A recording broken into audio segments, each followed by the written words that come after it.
Hello, I'm Arden Slot and this is Dungeon Delving episode 21. Last time I promised we are going to BRD. And here we are. Bit belated, but I'll talk about that later. So, BRD, right? First buff up.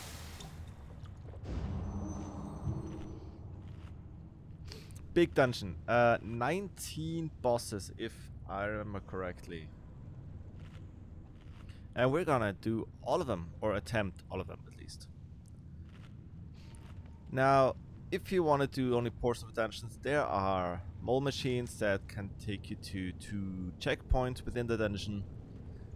So you don't have to go from the start every time. But this time we are going from the start. So, BRD, let's go. Always a fan favorite.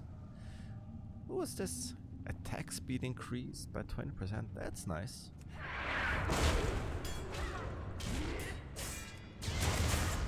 That does help a lot with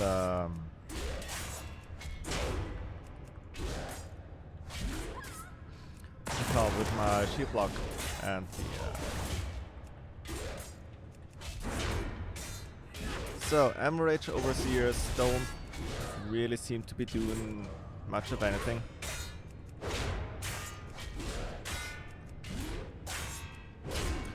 They have high attack speed, so that's the only thing they do.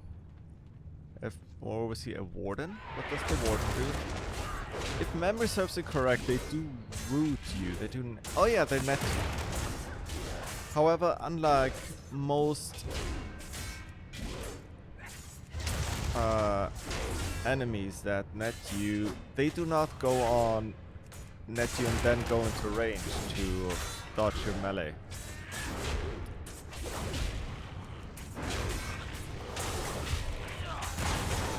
They do run away though, which is annoying. Ooh, bloodhounds with, what's that, rend and dire growl. Reduces agility and strength. Crazy. Oh no, overseers as well? But the other ones didn't. Oh no, because I executed them, so they do run at low health. Which makes sense. So this is oftentimes one of the more annoying parts of the dungeon. Oof. What's that? Traveler's boots, righteous leggings. Just because there are so many patrols and groups of enemies around. So seeing as you got a lot of wardens, I'm just gonna pull everything together.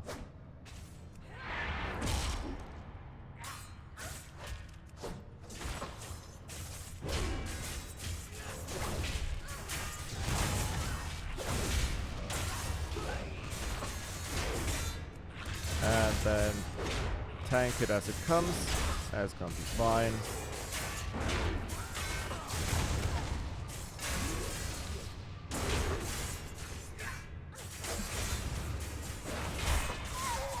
And of course, heroic throw them as they run away.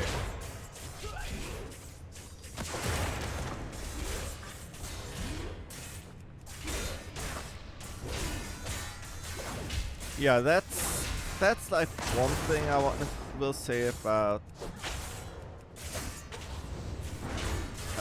BRD. The enemies are excruciatingly boring.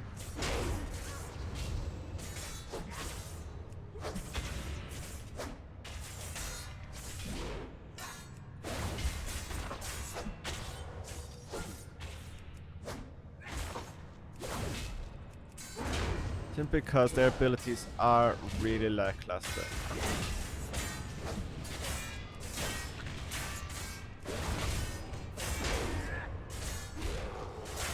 So the most interesting thing so far were the wardens with their nets, which they use on single targets. So they do, I would say they want to use it on their primary target and not someone in the groups, a random player.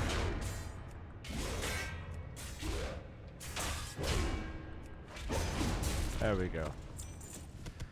And these enemies all drop these relic coffer keys, where are they? Which we will need to summon one of the bosses. That might be one of the bosses I cannot physically do. Now, where do we go first? Let's go into the detention block first. Now, the detention block has two options to go in through. One would be, of course, the way around. If we think back to classic or pre-Cataclysm World of Warcraft, that is where some of the prisoners you have to, what's it called? Free. In order for the, I think it was the Onyxia pre-quest for both Alliance and Horde.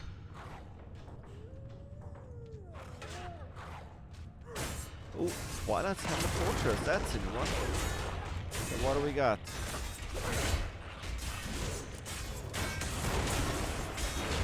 Twilight's Hammer Fortress does Thunder Armor.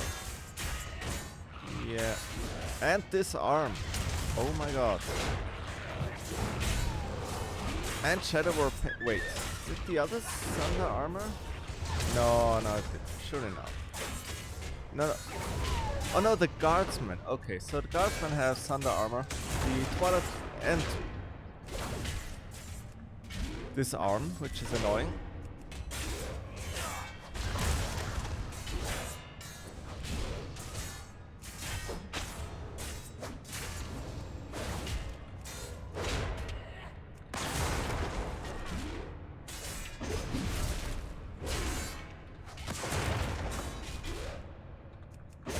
Okay, so we have Anvil Rage Guardsmen, which do Thunder Armor.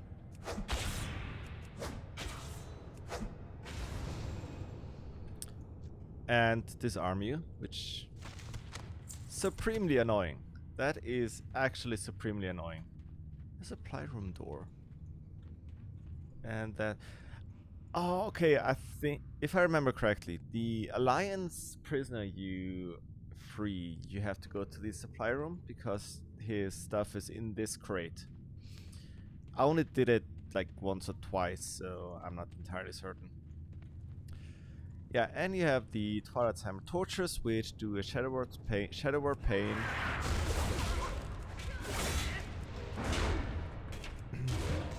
So they do as Twilight's Hammer does, right?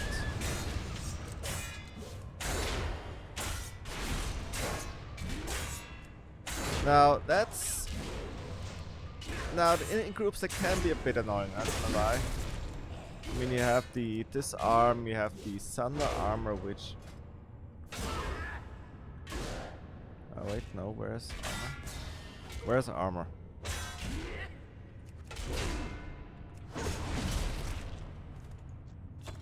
What's that?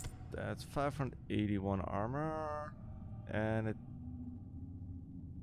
Oh, it does work. Okay, so the Thunder Armor actually works, which, you know, reassuring. You can kind of see where, like, the possible...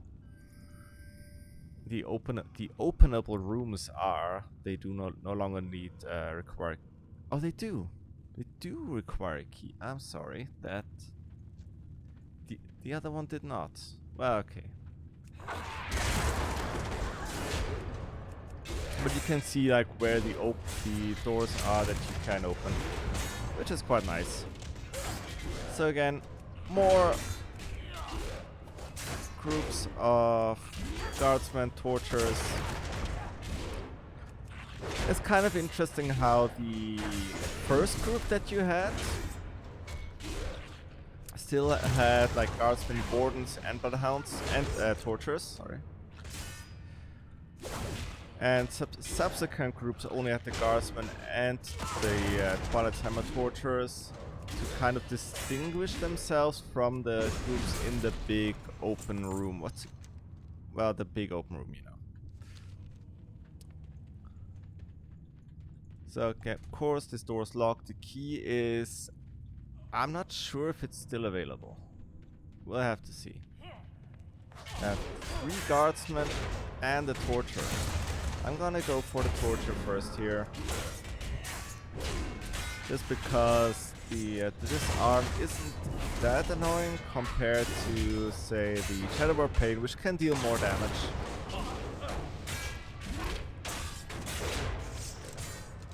Although that could be reflected, to be sure. Yeah, I could reflect that. Now that I think about it. And you of course have these packs of roaming packs of bloodhounds.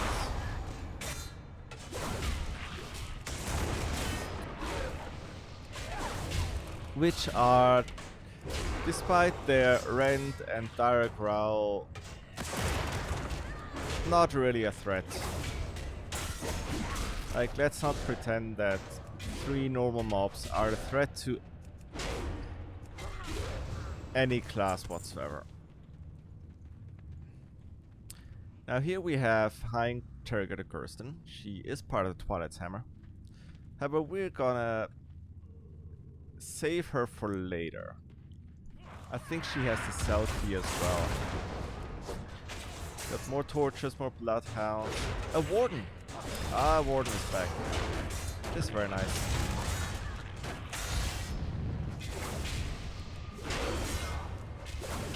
The warden guardsman, several tortures.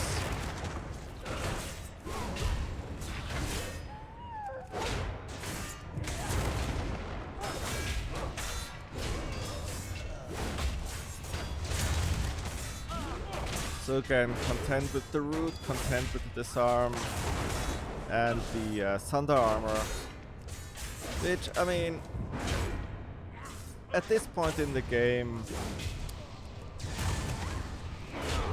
it's not really a problem. The most important thing is to not let them get away.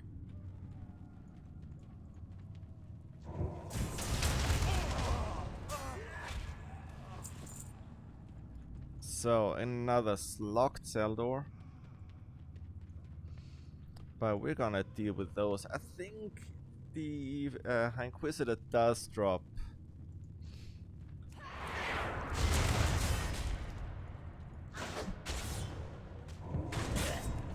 The key still, but I'm not entirely certain as... to be sure, I have not cared about these cells in a hot minute.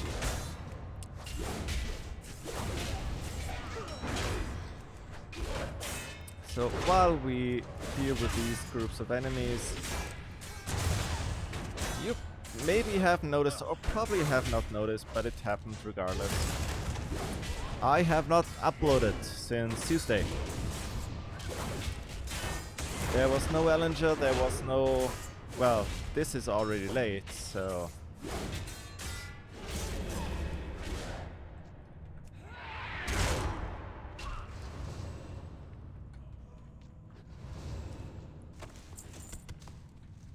So, what's up with the schedule? I didn't upload it. That's it. The whole point is I just didn't. Yeah, there is no big reason. My dog didn't get run over by a truck. No, I just didn't upload it or record any of the videos this week. That's it. So, more importantly, coming into the central area of the detention block. You have more groups, wardens, guardsmen, more disarms, more sand armors, more nets. You name it, they got it. Now this is also my biggest gripe with Blackrock devs. There are not enough enemies considering the size of the dungeon.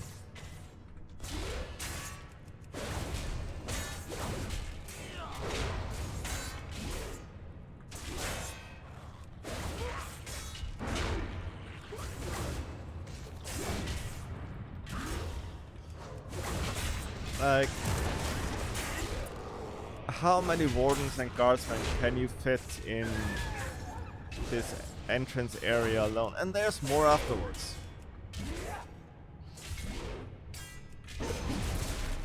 This is also kind of why nobody likes making huge sprawling dungeons.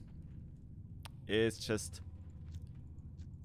you have to actually make fill it with things that are fun, right? And guess what? Having the same... Well, how many types of enemies have we had so far? Including Bloodhounds, 4. That is absolutely not enough.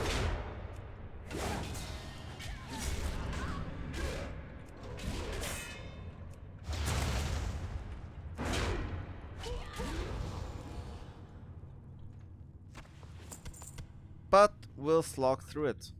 So we have this big area. Now you can skip these side areas if you're a bit stealthy. But we're not gonna, because there are indeed things in it.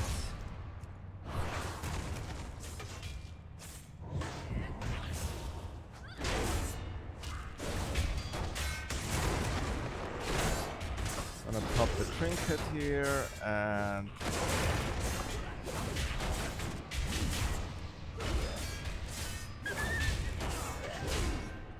Who is that? Wait. Oh, do they heal? No way, right?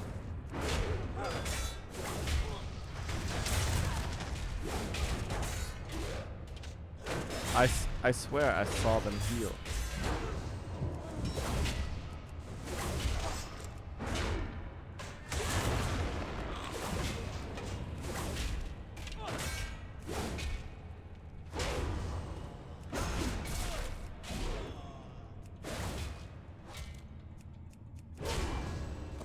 Huh, odd. Maybe it was just overlapping nameplates. So, because in these side areas there is... can I find... Is it in this one or is it the next one? It's probably next one. There are schematics for classic engineers. I'm pretty sure there are. Or there used to be at least.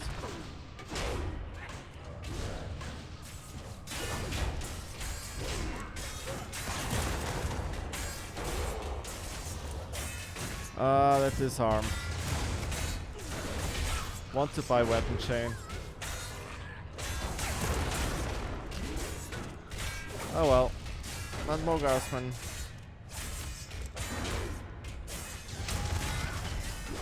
More wardens, more tortures, more bloodhounds.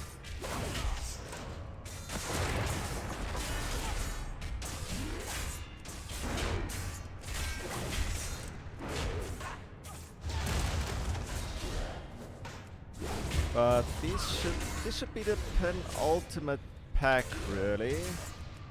I think there are some more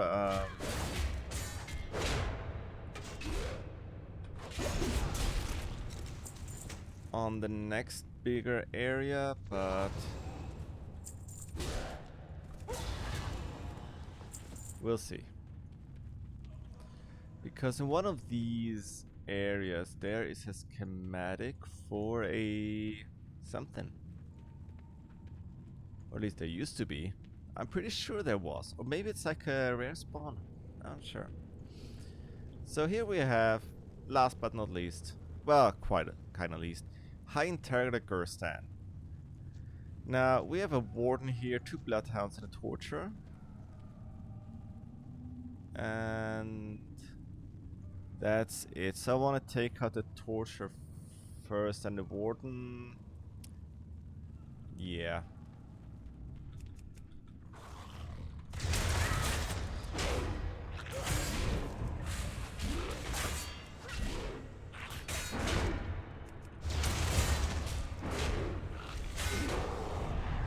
Yeah, that is what the person does. It's a fear.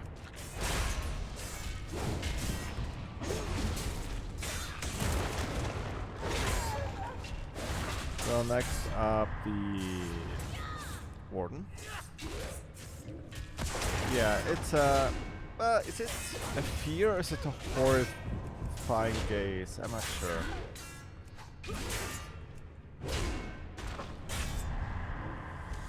Like, no. That is like the one thing, because these enemies can run away. And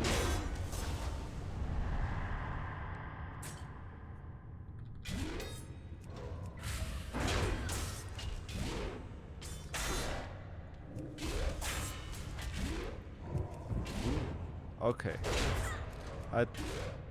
Well, it's kind of hard to reflect the Shadow War pain. Ah, god damn it. Okay, so it's right after. Oh, that's actually new, because it used to be that it's a fear that has you like run out. That's why you clear outside, so you don't get feared into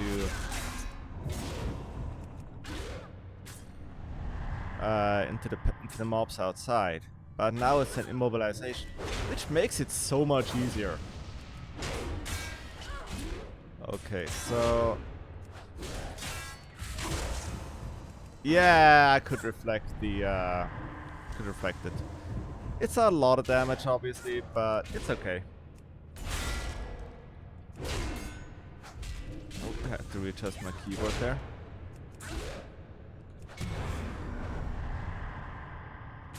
Okay, I'm just gonna let it run out. But yeah, outside of that, it's just a tank and spank.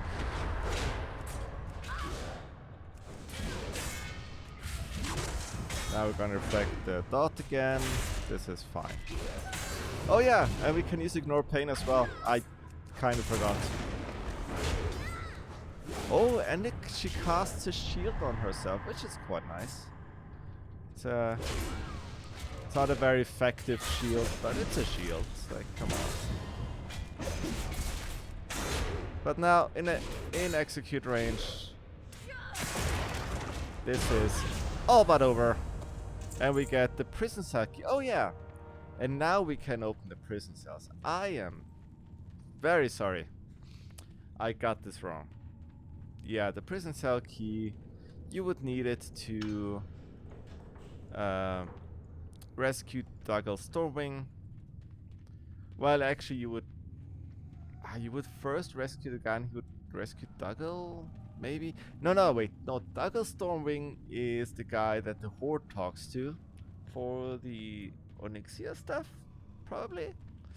I'm not entirely certain. I didn't do it on Horde, I only did it on Alliance. Yeah, and there's Marshall Windsor. Look at this. This guy, Giga Chat. Died to Onyxia, like a bitch. No, he's a hero. He is the hero. Here we have strength and honor. Oh, and that's the other Horde guy you talked to from the Kargath Expeditionary Force. And here we have... Oh, was it Karn Mighthammer? I'm not sure. But nowadays, these NPCs have no use anymore. So, that concludes the detention block, the more annoying part of the dungeon. Next up, we are going for Lord Rockcore and Houndmaster Gabran. Grabmar, sorry. Here we have Annual Rage Footman. And they do nothing. They don't seem to do anything. Well, I mean, they are called footmen, so... Oh, they don't run at low health though. Or do they? I mean, all humanoids should run at low health, in theory.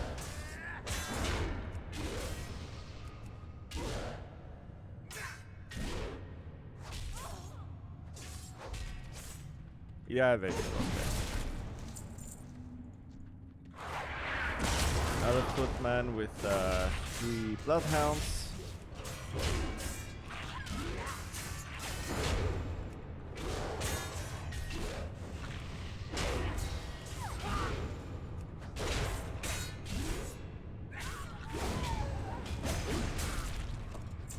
And we'll deal with this later. For now, we are going down here. There's an average guardsman, some footmen, some more guardsmen. And there's Lord Rockor, the boss, which, well, he's a bit of a joke. Oh wait, these are the ones that arm. Yeah, I forgot.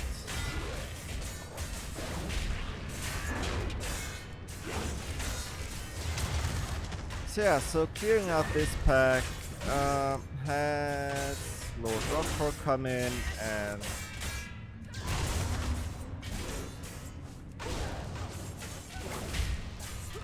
and we'll just pull. Why not? Because Lord Rockor is a joke. He stuns and does a flame shock. Wow.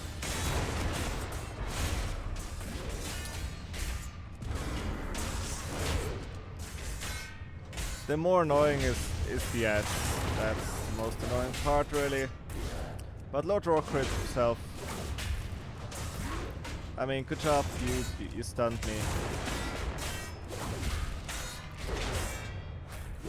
But it's just a damage sponge.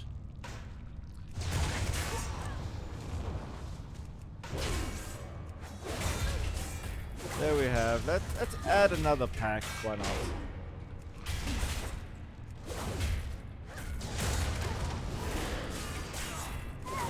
Because the boss lets pop ignore pain. At least once. Well, I mean, it's like a boss on paper, right? It's like, yeah, okay. Yes, sure, Lord Rockor, you're a boss. You're a real boss.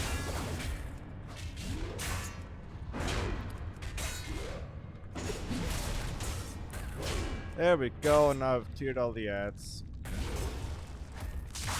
And he can be stunned. Like, this guy is not a real boss, it's just a trash mob with a lot of HP.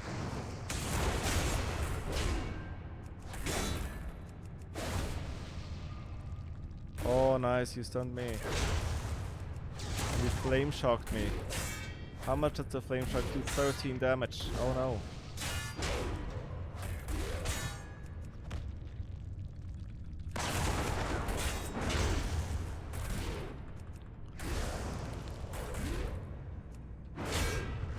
Yeah, it's Lord Rockor is an absolute joke. I mean, he can drop good loot, but that's not, you know, let's not go that far, okay? It's just, there you go. I stunned him while being stunned. Thanks, network, what's it called? Netcode.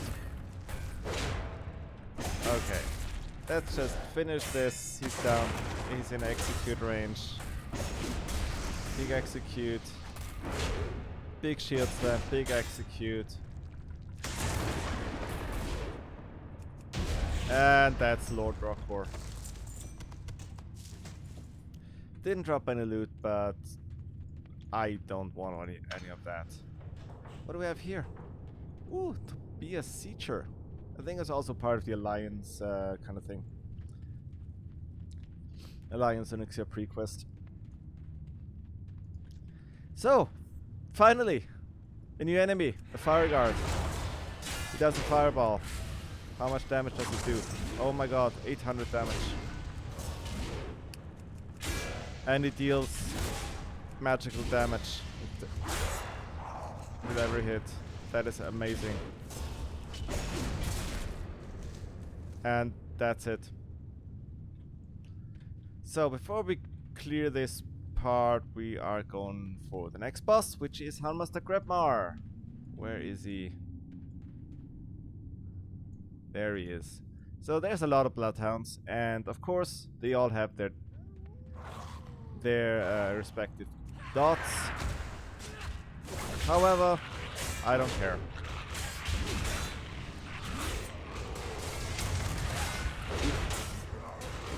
So, Handmaster Grebmar, demoralizing shout. Oh no. Whatever will I do, I am demoralized.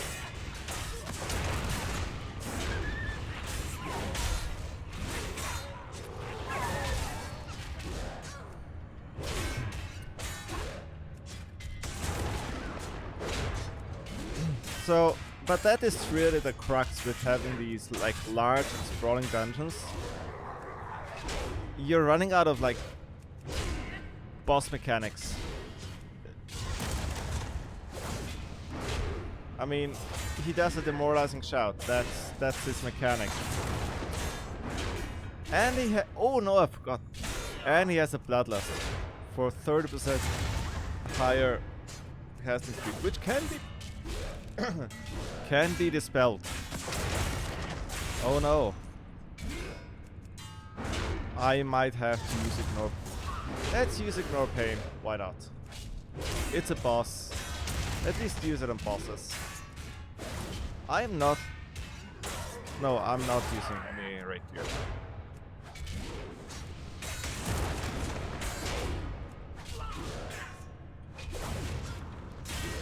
So there we go. 22%, 20%, big.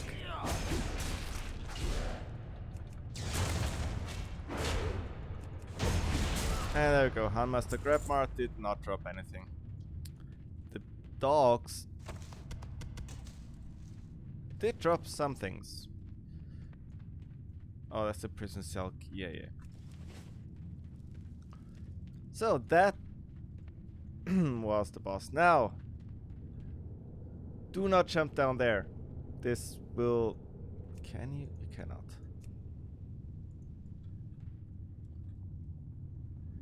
I believe this will kill you. Will this kill me? I mean, obviously, like the lava, but this is technically out of bounds. Kind of. Oh look, fire got destroyed. I don't know.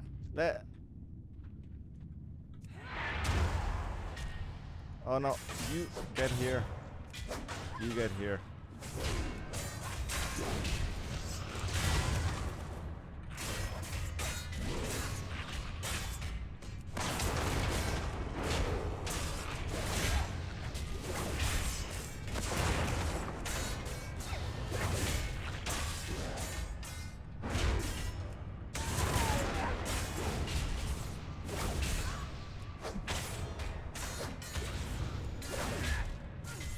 Do I want to jump down? I kind of want to. I low-key want to jump down.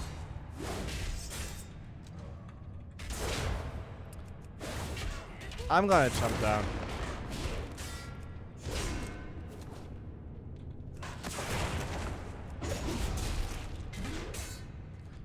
You know what? I'm gonna clear the remainder of this corridor real quick. Which, by the way, more guardsmen, more footmen, what have you. And ooh, some fire guards. That's cool.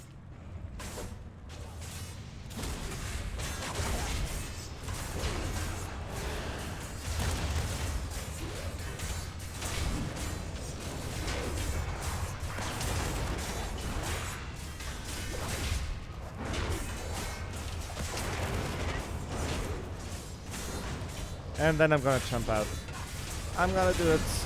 I'm gonna do it.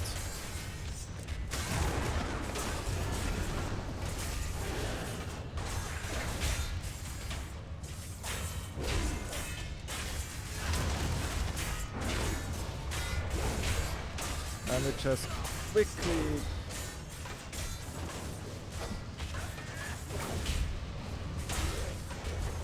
get rid of these guys.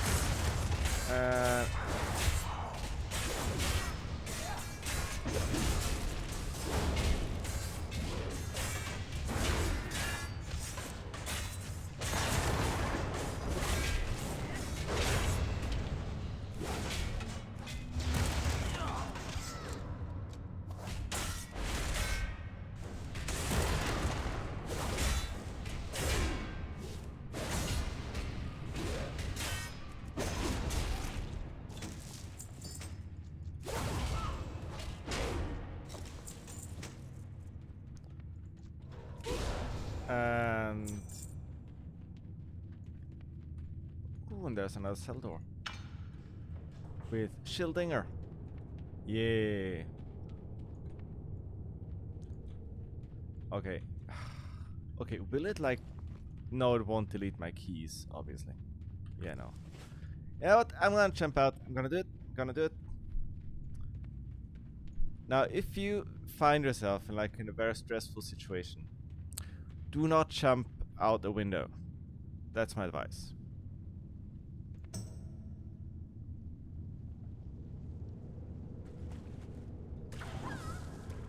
Okay, you can actually jump down there.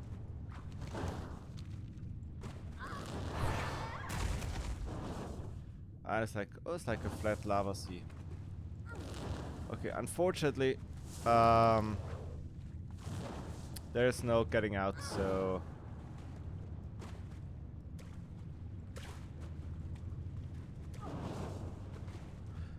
Yeah, that's that. Do I still have the keys? Yes. Okay, so time to rebuff. Oh no, wait. I forgot to cook. Hold on, let me just fix that in a second.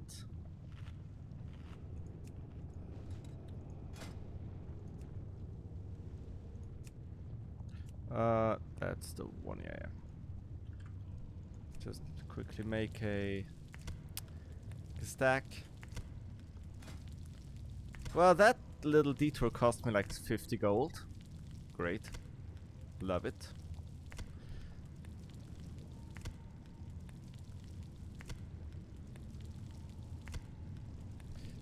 However, we do know now that you don't insta-die when you jump out. You just die in the lava eventually. I mean, you could lava jump like perfectly if you have the weak aura. I mean, without the weak aura, it's kind of hard if you don't have like perfect time. It is what it is. Also, we can... Now, it used to be that there wasn't a...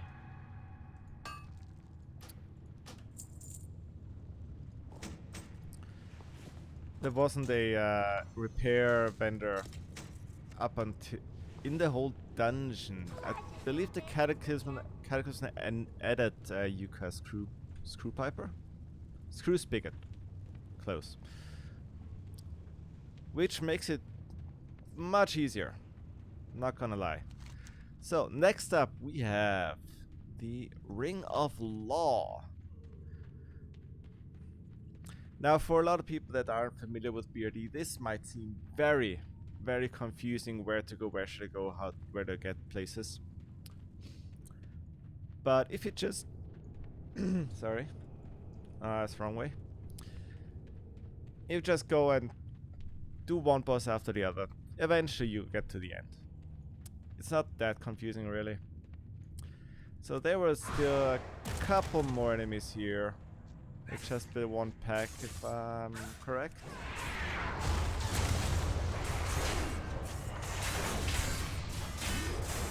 Yes, some footmen.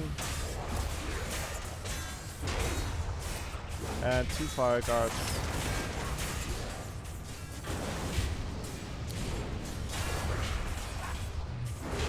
Which, granted, not really worth going back for, but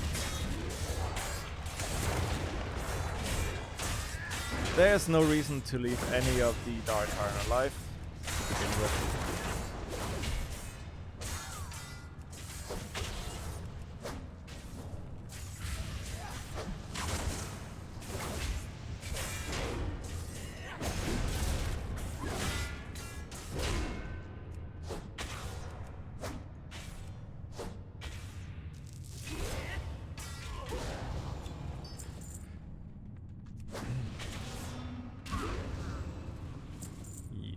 There we go.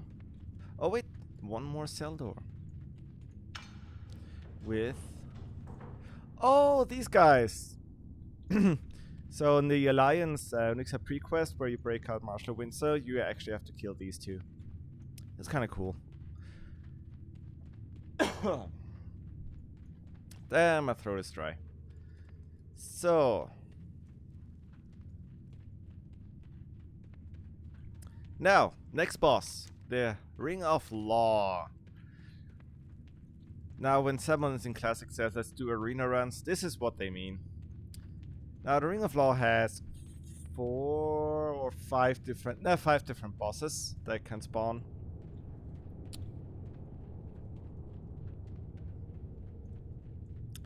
And oh yeah, there we go. There's High Justice Grimstone. Funny thing is, you never get to kill this guy. This guy just walks off. So when you go in, he sentences you to death for crimes against the Dark Iron Nation. So first is always a group of random non-elite mobs. Even in Classic, they're non-elite.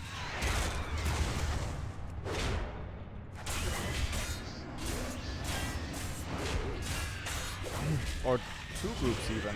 Oh, this makes it so much better. So they do have their kind of signature abilities, like silence for the bats here, but they are very much non-issue. Now, he opens the second kit and this will spawn the boss. Now,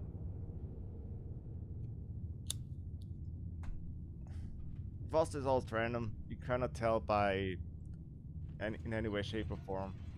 Now this is Oak Thor the Breaker.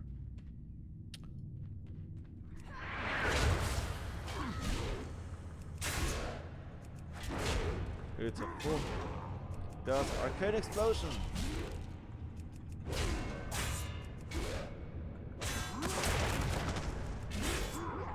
And he melees a bit. And does Arcane Explosion again. He did. Oh, it does it slow as well. Oh my god. Oh my god, it's also hot. Attack speed slow. God damn it.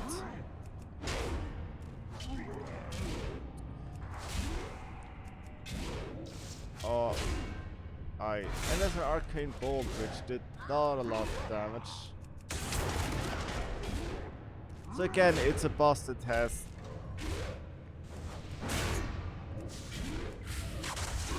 wow, 600 damage.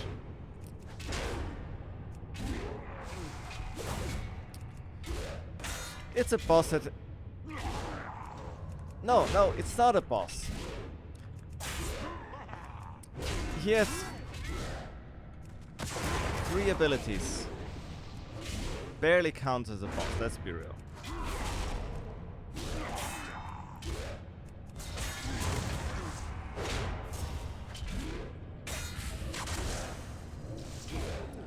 Yeah. Now the bosses do not have a somewhat shared loot pool, like where it's like kinda. No, they have all separate loot pools. Yeah.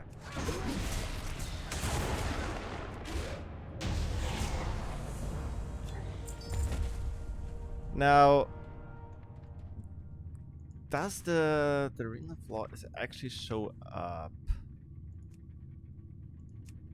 Yeah, it shows all the loot.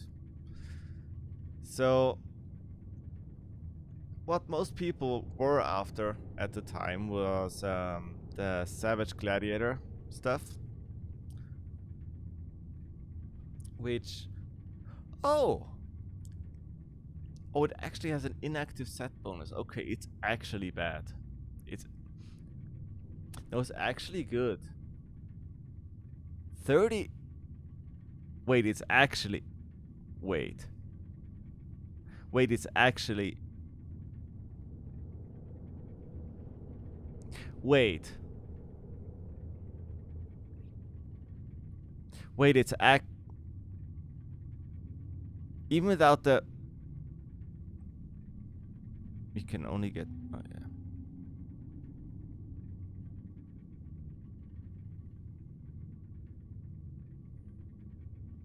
Wait, but it's actually good. But that's actually good. That's 36. That's actually good. Hold on. What's like the hunter biz?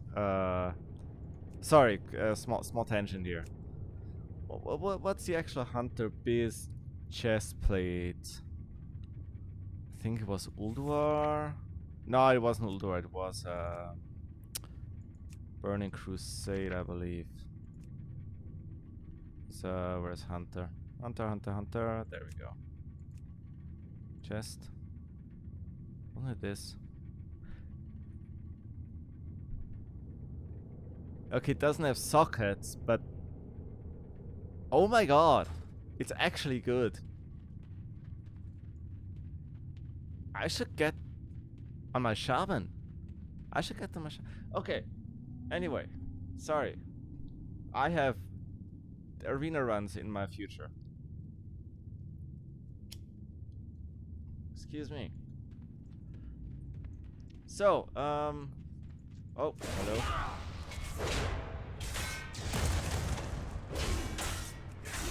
So, after you clear the arena, you have access to this ramp, which leads up to the East Garrison, where there are more guardsmen and footmen. Oh. That disarm. That like perfectly timed disarm.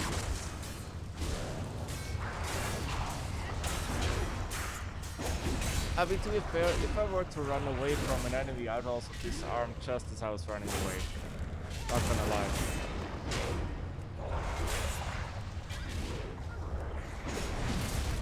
Yeah, I need to do this with my shaman. Yeah.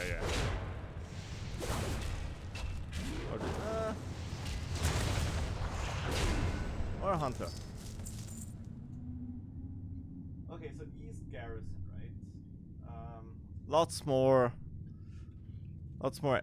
groups of guardsmen, as you do. Let's just start clearing out here. Now you could always just get to the East Garrison from the start. There is a like a loop around.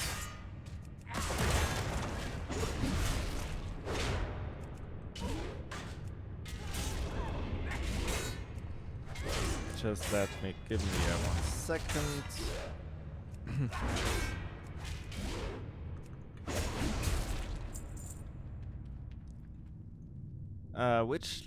This is a very important room because this has the Shadow Forge lock, which no longer requires a key for one. But also, it has a door back to the start. Well, kind of start. You can go around here, and there's the start there. With one lone patrolling fire guard that scorches you for 330 damage. Immolate. Ooh. 190 damage and then 200 damage. A pop. That's very nice.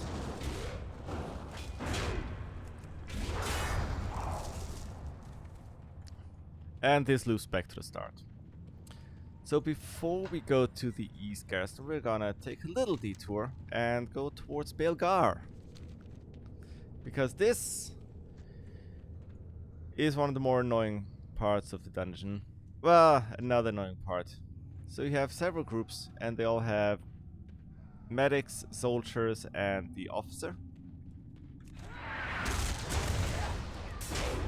Now the soldiers will shoot you with their rifles from afar. They also cleave you. The officer does cleave. Also a little backhand and you obviously have the medics healing. Now the officer also has a bubble. And they always bubble when they reach low health, at least once. It at least has a cooldown. So the medics have the heal ability and the mind buff. They are basically priests. And you have the soldiers with their cleave attacks, which of course not really an issue if you're soloing. And of course a hamstring. So if you want to kite them a bit, be wary of that. A couple more bloodhounds as well.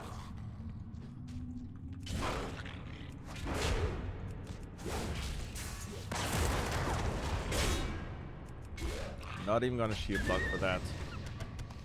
Now, you don't need to kill all of these packs, and you just need... It's okay if you clear like one side.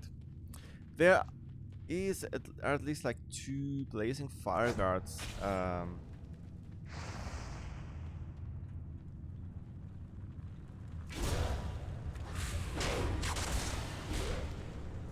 They can reflect immolate, which is very nice. It's not a lot of damage, but it helps.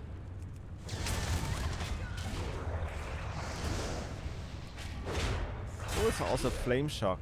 That's very nice.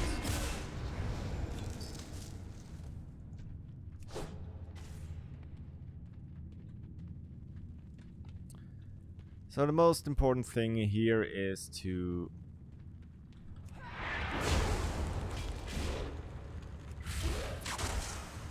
not pull too much at once, and then you're good.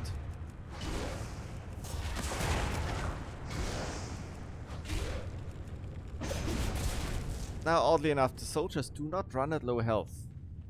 They are like the elite kind of enemies.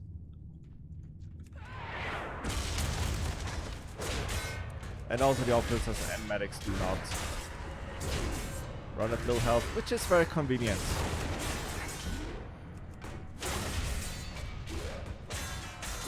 I suppose they are supposed to be like, ooh, okay, I dodged it or like absorbed the backhand some way.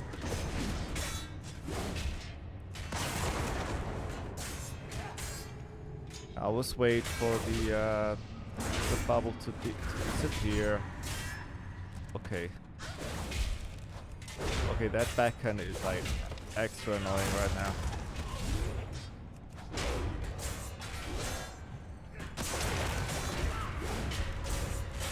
Now it takes a bit of time with all the heals, but just AoEing them down. Oh no, wait, medics do run at low health.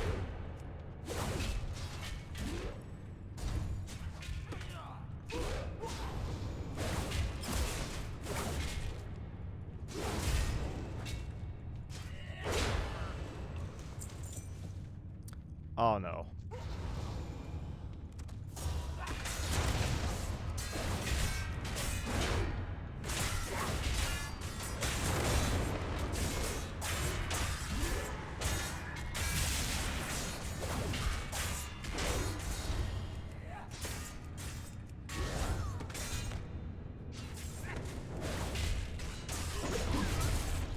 Yeah. So you can kind of get through the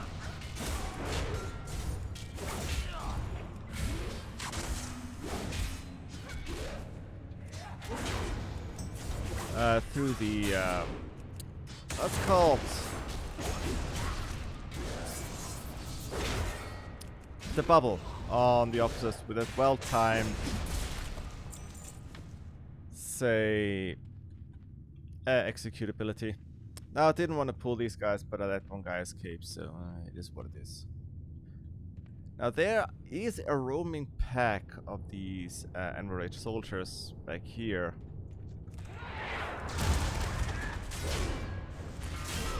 So you have to be a bit mindful, especially when you get into this area.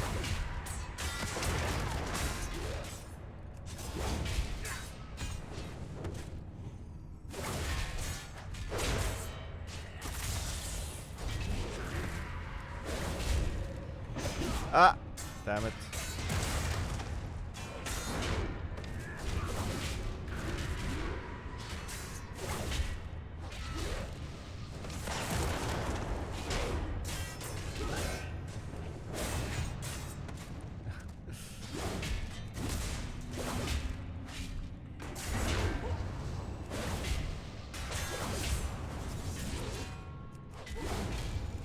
Now the soldiers don't run away, the officer doesn't run away.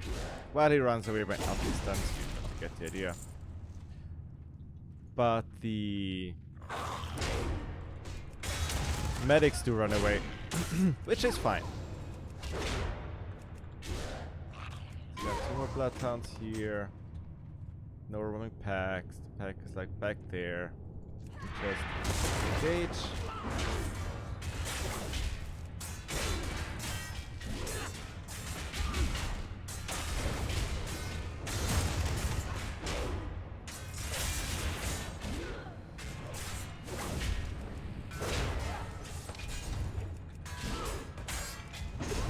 Nope.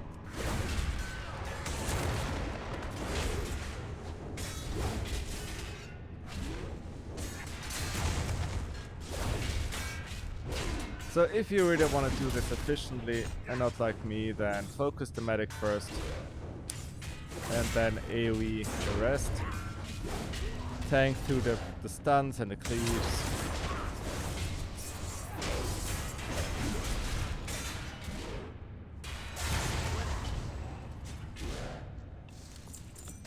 Alright, ebb and hold leggings. The legs.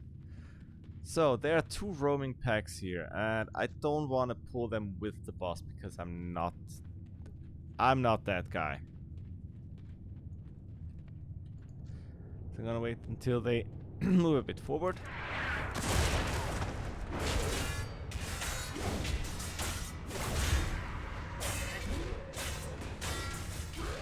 There's medic, there's medic.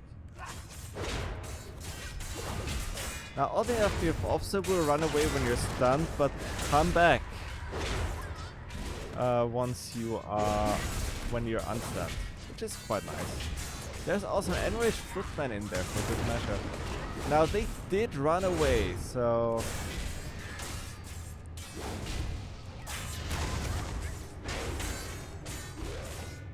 oh no.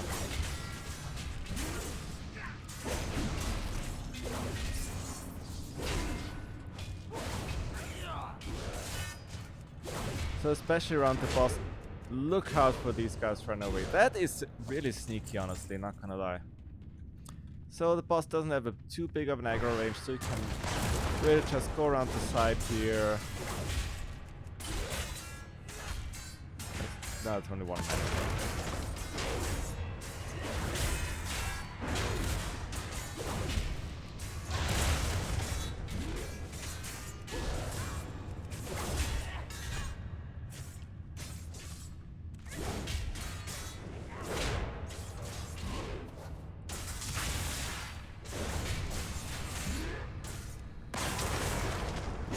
Ah, no.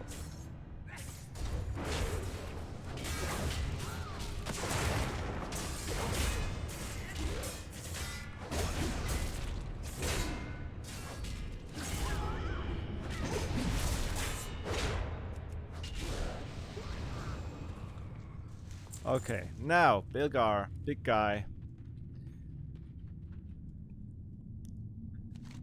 Protecting this huge gate to wherever. We never found out where it leads. Bilgar! First of all, Magma Splash, which is periodic fire damage. If I had to take a guess, it would stack. Yeah, it does stack. Okay.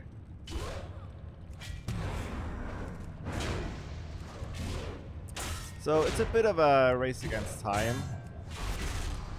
Now luckily, and that is something that is a bit of a saving grace here. He summons a spawn of Bilgar, which resets Impending Victory here. And this will be the way for me to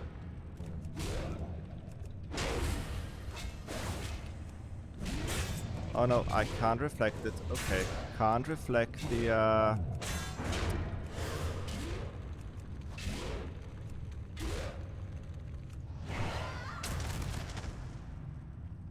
Can I outrun it?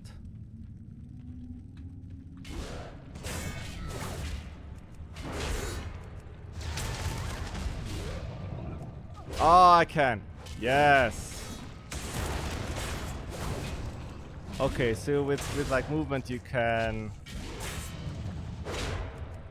outrun the the refresh on the debuff. That's very nice. Especially as most classes nowadays have like really good movement. If I remember correctly, he spawns. The spawns are for every single member of the party, maybe even including pets. Oh wait.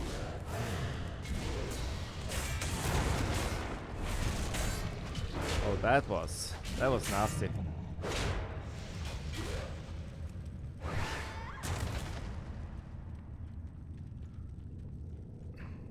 I doubt it's just one, right?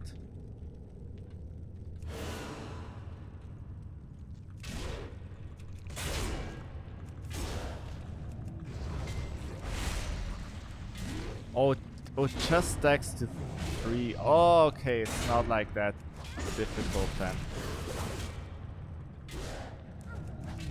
Okay, it just stacks to 3. That is, what, 400 fire damage every 3 seconds? Not even hard. Okay. Got a bit worried there with the whole thing, but it's fine. So now, the Shadow Forge lock that I showed before in the East Garrison has a secondary effect in that it closes this gate. I've actually never seen it close. Just you use it and it closes. Because the later part of the dungeon is past, it's like going across the gate and you have to like close it to be able to do that. However, for now we are going through the gate instead.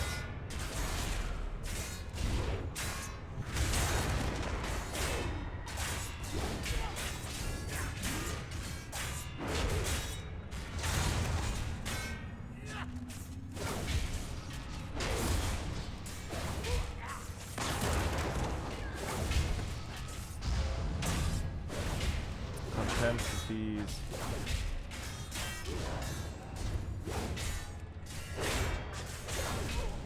Enemies, which is fine.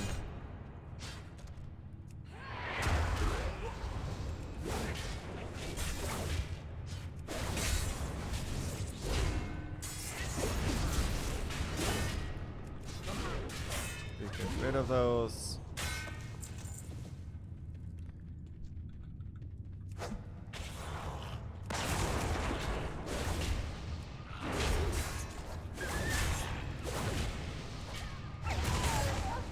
Bloodhounds. And that's it. I think there's also one of these groups that's patrol, but you don't need... Oh, yeah, there we go. There we go.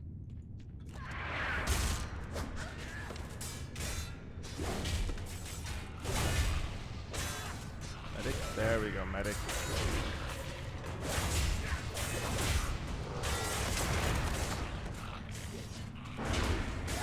Now, always kill the medic first.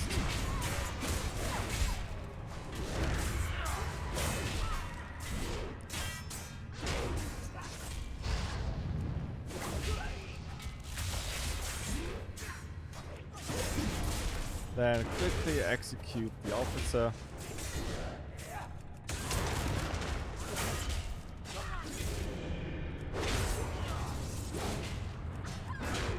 Slow the footmen when they try to escape. And there you have it. Ooh, funeral power vestment. It's a nice robe. So, off to the next boss, we have Lord Incendius. Now, Incendius is guarded by several blazing fire guards. Now, as we've seen, they do the Scourge thing.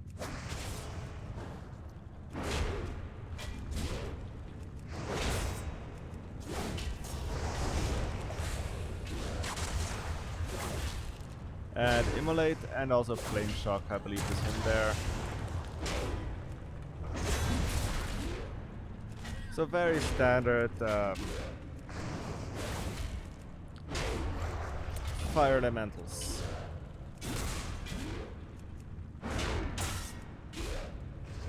Unfortunately, there are like 8 of them.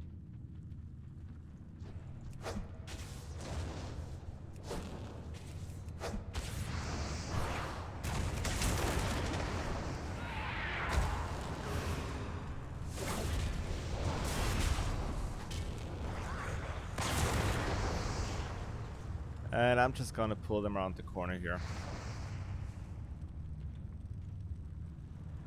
Because I cannot be bothered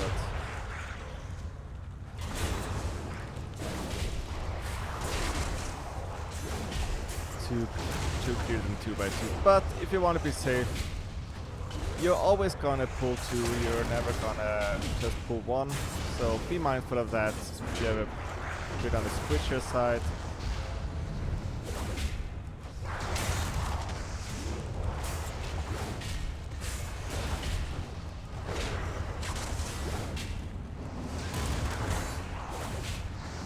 And there you have it. The fire guards are down.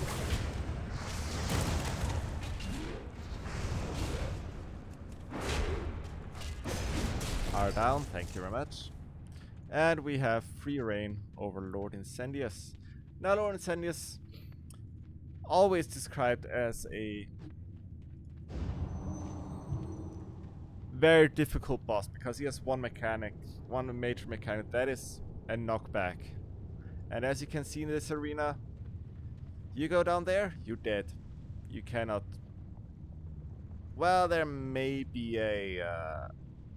there may be a safe spot, but basically not. So, how do we deal with this difficult knockback?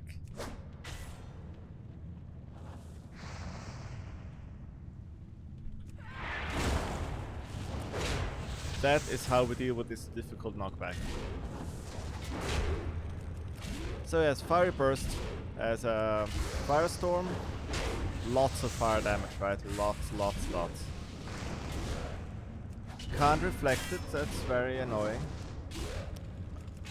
So, and oh, he does reduce your fire resistance, which...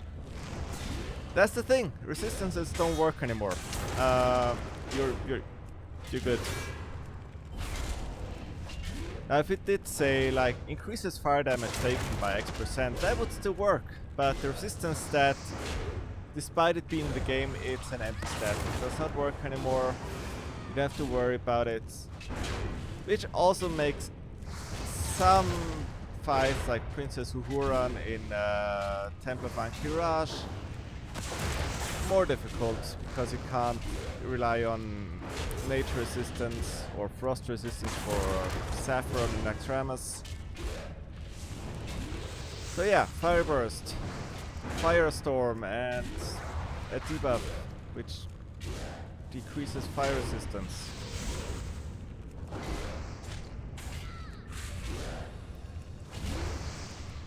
Can't be reflected, can't be interrupted. So you just stand there and occasionally get knocked back. And then you've solved the boss. And that's it.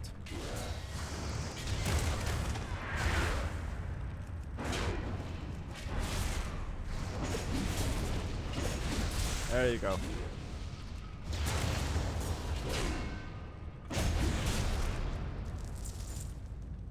That's Lord Incendius. Now here we have the Black Candle, which is required to smith any of the Black Iron... Dark Iron, not sorry. Sorry, Dark Iron... Oh wait, no, you can actually survive, but there's like elementals down there. Ah, okay. I'm not gonna test it this time. You can always craft the Dark Iron stuff with this guy. Even nowadays.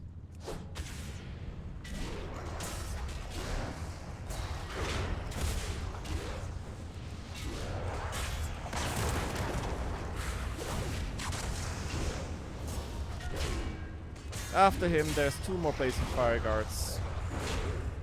Again, very uneventful, kind of just in between the bosses. The bosses are okay with their abilities, but the trash packs in between are just... Why bother? So now we have to run up through Phineas Darkfire. And there's a lot of Warbringer constructs. And there's the guy, okay. So these constructs, don't underestimate them. They do stun you, I believe. You have some Doomforge craftsmen, but wouldn't worry about them too much. Now, one thing to worry about is Finis Darkfire, who is occasionally moving.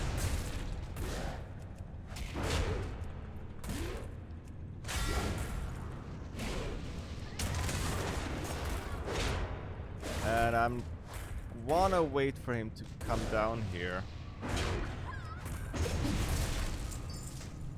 Black Forge leggings and black diamonds. We are filling up. Now there's a bench. Nice.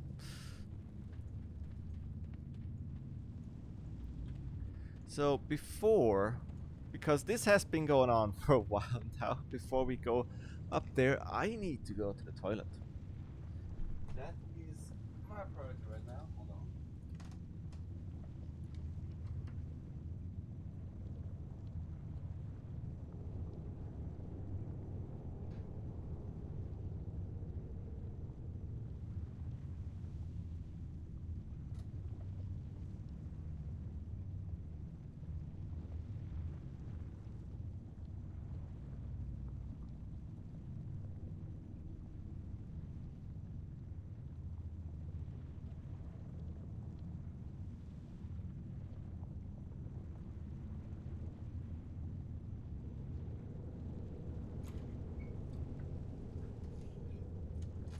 And now I can concentrate much better. Now, of course, you may ask, did I wash my hands? And of course I did. I'm not a fucking caveman. So, you have Definitive Darkfire coming down. And from all the abilities, all the like archetypes that you have in World of Warcraft, would you have believed that this guy is a paladin? Because I didn't. So he has a devotion aura which decreases his physical damage taken by 20%. Annoying. He also does cast Holy Light. I have farmed this guy for his shirt quite a bit, so...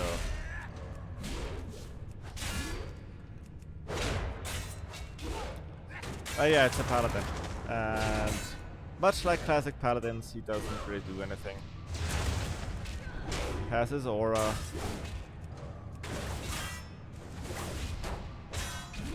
If you're lucky, he'll cast like Holy Light. Oh wait! Seal of Reckoning! Oh no!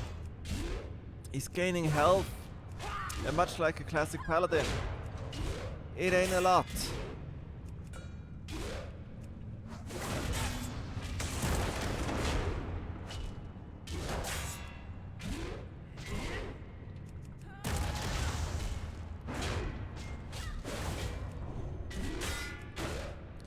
And you can even dispel it.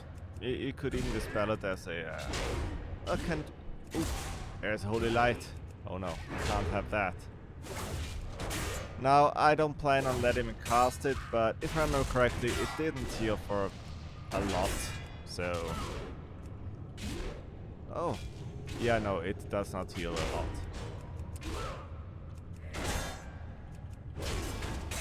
At least he doesn't bubble, I hope. If he bubbles, like, I would be seriously annoyed.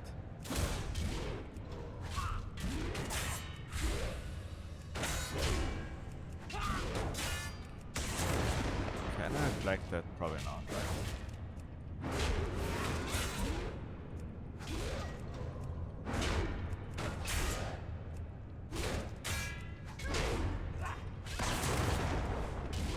But he's going down. Don't think he bubbles. I swear though, if he bubbles, like, I will absolutely...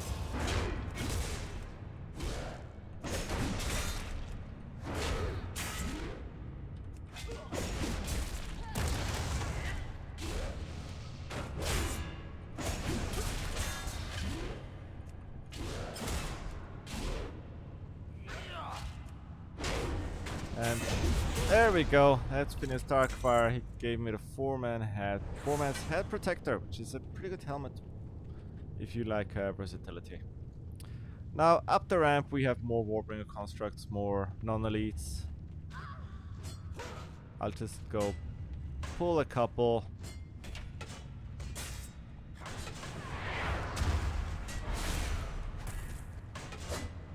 I say a couple, I mean, of course, every single one of them.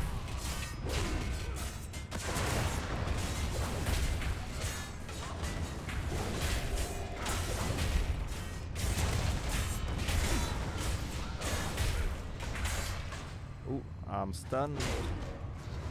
Yeah, they stun. Kind of neglected to say that with the first pull, but these constructs do indeed stun you.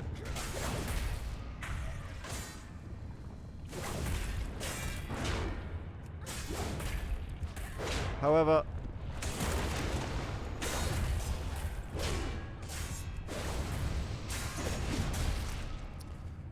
it's not a big deal. Ooh, couple schematics. Now the question is, do we have any chests? Any chesters, maybe?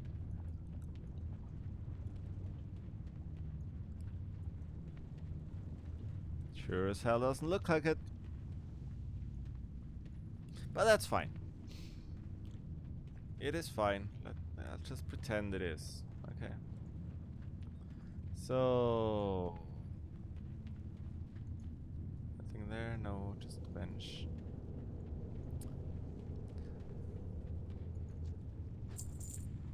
And now we get to the juicier part, which is kind of like the second part, because these are all like the introductory bosses. Now we get more into Shadowforge City. Over there is the abandoned mole machine for the last third of the dungeon. You can creep over there, by the way. So we have these very odd groups. We have Shadowforge peasants, the Twilight Emissary with arcane bolts, and I'm gonna pull more, probably, maybe not.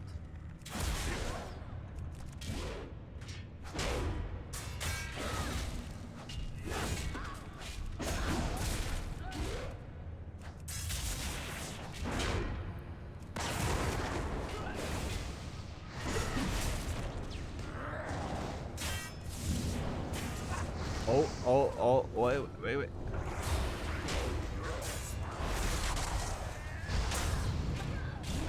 Okay, that is...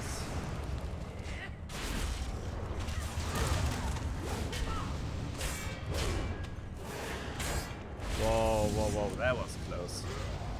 What the fuck is the bodyguard? Twilight bodyguards. The fucking stun. Yeah, so...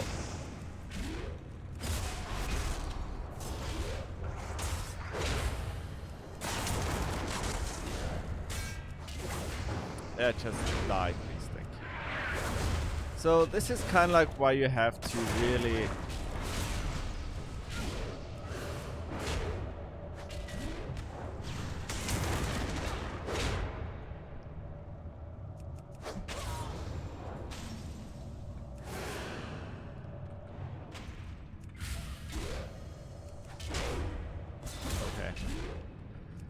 yeah, like these emissaries are no joke.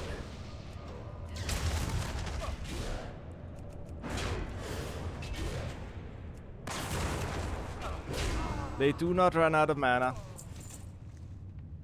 They do not relent.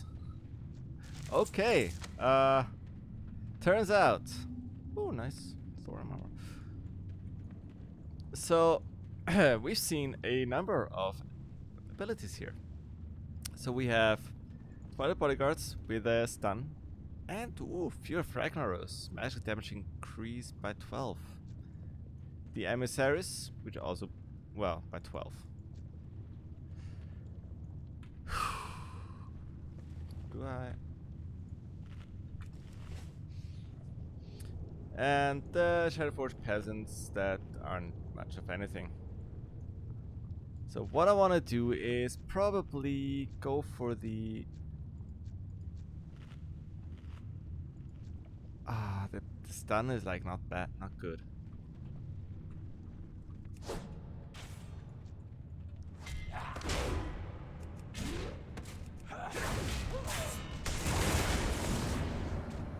Yeah, the stun is like really not good.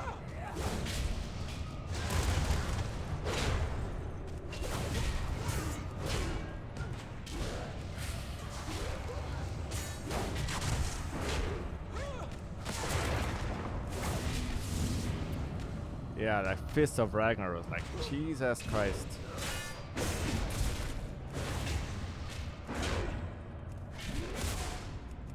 Yeah, no wonder these frostballs take forever to cast. They are like, oof. But that aside, we have our next boss, Varric and Warden still just. Now, if I'm gonna go for Varric first because he's the. Oh yeah, that's a 2k frostbolt. Yeah, fuck that, We're not doing that.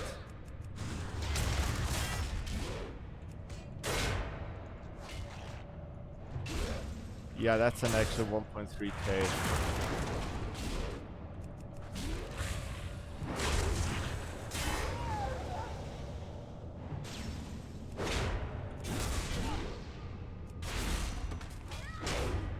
So Varric does not much of anything, which is fine.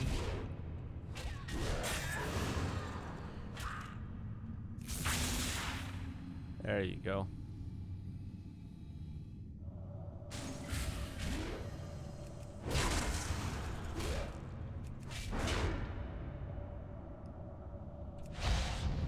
Just use all the stuns you have.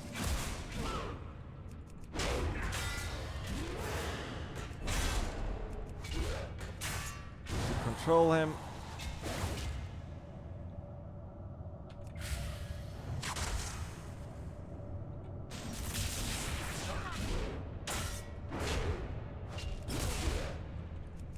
Interrupt the frostbolt at the tail end of the cast. And there we go. Warder, Stilgis, and Varric have been defeated. And I get a cold forged breastplate. It's very nice. Now, this is why we needed all these keys. I still need all these keys. How many do we need? 1, 2, 3, 4, 5, 6, 7, 8, 9, 10, 11, 12. We need 2 more keys. With like a... No, we need 2 more keys. So when you open these relic coffers, you get this kind of thing. Where it's like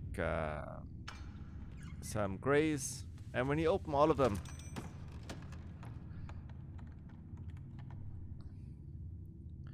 it spawns another boss, which also includes a quest that I have not completed yet.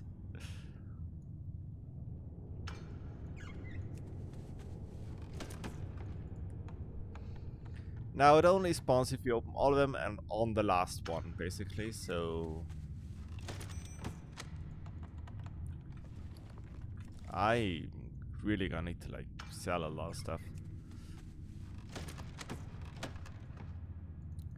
Oh, the Dark Keep. Oh yeah, I remember.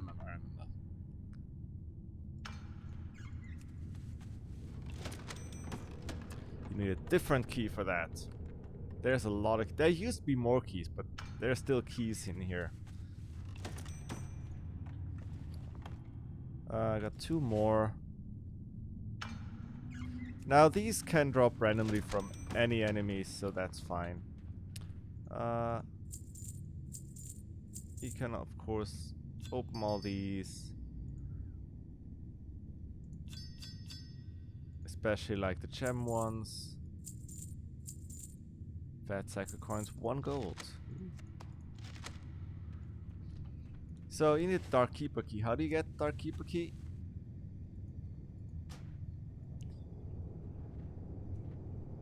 You need to open this And when you open this, it spawns the guy or Falk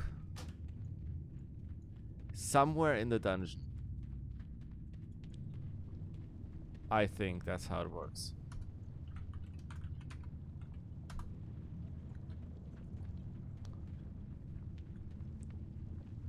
Or he spawns after you open up all the stuff, maybe. I'm not sure.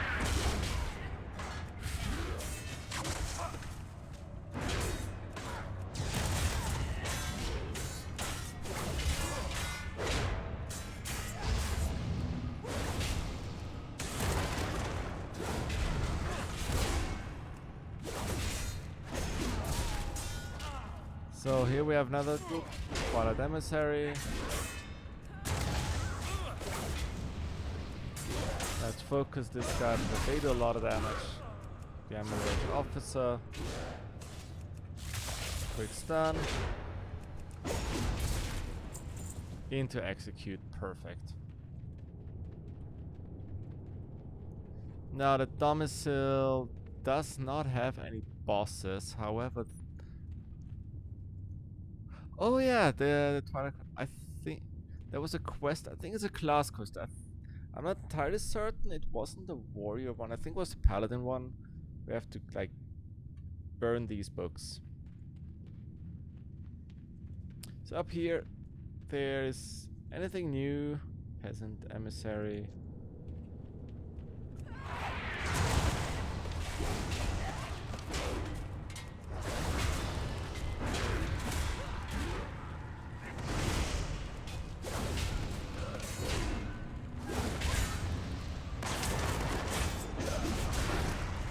So emissary first, then the medic. Ooh, and you have the massive exposed weakness. That's very nice.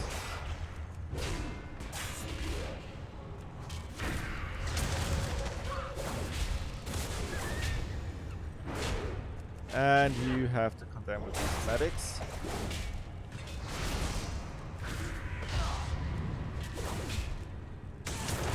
But if you can get one down, you can get them all down. Now 3 medics can very much heal themselves at infinitum. Simply because well, I mean if you don't have the damage, right? If you have the damage to just nuke him down, then it's fine. So we still need 2 more keys. So we want to kill actually as many as possible.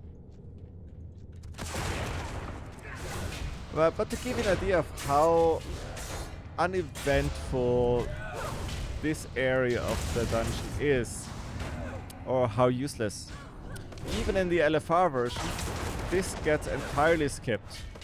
Like you don't go here. There was a memory voice line thing here that nobody that everyone had to go out of their way to get, because this was not in the path of any bosses or anything. Have I read this already? Maybe.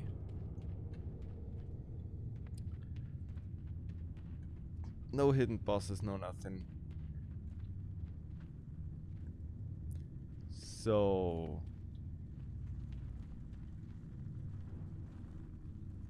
there might be something here.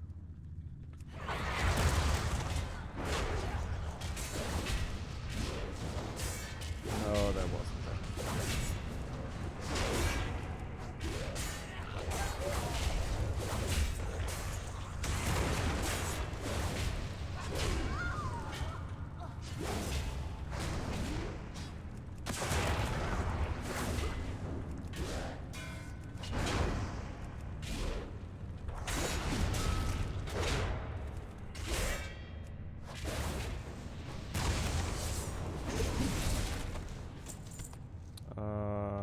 No. War 3 hammers. I definitely read this before. The best thing about about this entire thing is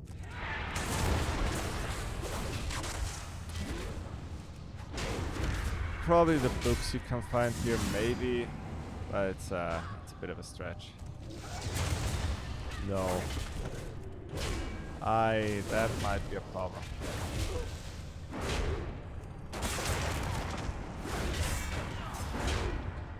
Don't stun me, thank you.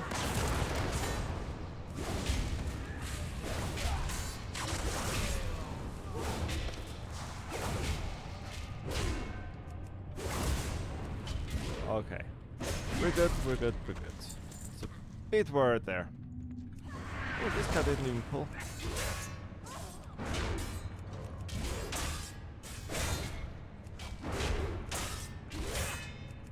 Alright. Well, it's a classic dungeon, right? It might have respawns. I'm not too worried about it.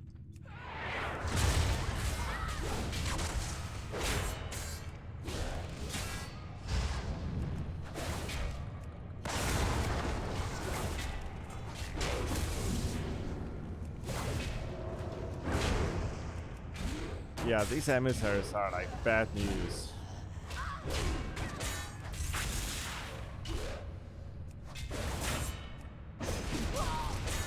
Oh, there we go. Unfortunately, no more keys. I mean, we need 2 more keys, right? Yeah. Maybe they only drop from the... like the Anvil Rage dwarves. Alright, anyway, moving forward, there's a bridge with a trick to it, right? Any immolates? Thank you.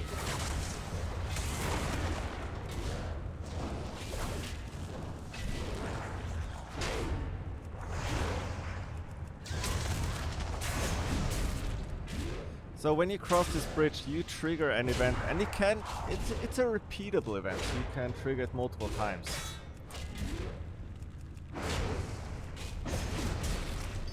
And that is, you get cornered from both sides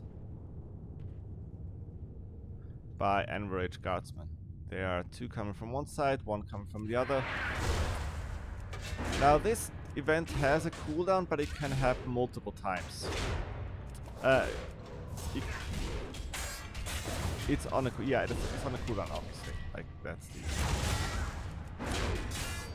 There's of course the guardsman that disarms. Their Fire Guard Destroyer. It's a new enemy. First, let's focus on the guardsman.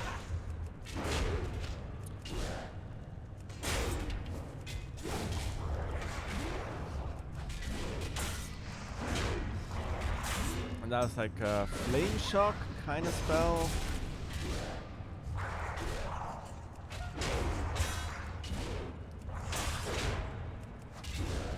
So it does not deal additional fire damage, so it's... Oh, so it does the thing and does the like arms, put your arms in the air like you just don't care. And then he does like a fireball. That's kind of cool.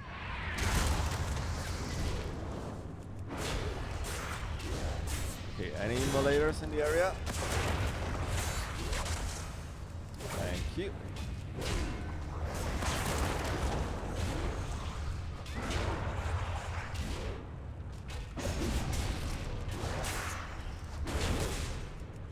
Drop that.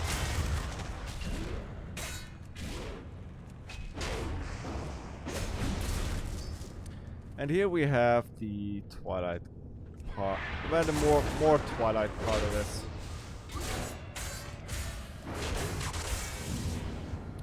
No.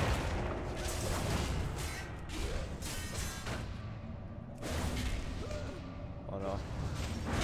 Those frost bolts are absolutely deadly. Now these bodyguards are a bit of a problem.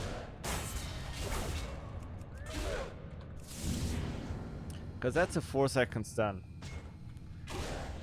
I don't like 4-second stuns. Do we have any... No, there's a medic. It's just a medic.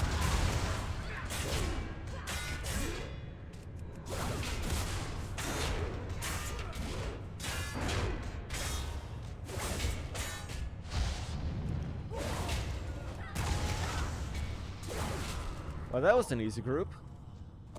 Oh yeah, this is for the shaman stuff. You have to... Or was it shaman? I think it was shaman stuff, yeah. You have to close these portals, I think. Or was it priest? One of them. Here we have a group of...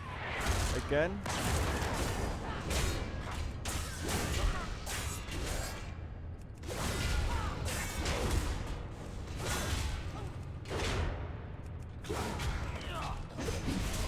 Just a... Ooh, Library of Constitution. Very nice. Ooh. May I kill for the glory of Illidan. Ah. That's cool. So, here we have... Oh no, it's 2 emissaries. Okay, Paramasa Lorgrain. He is the, well, the Twilight Hammer's main emissary. He has 2 emissaries with him, so I'm gonna focus on these 2 first.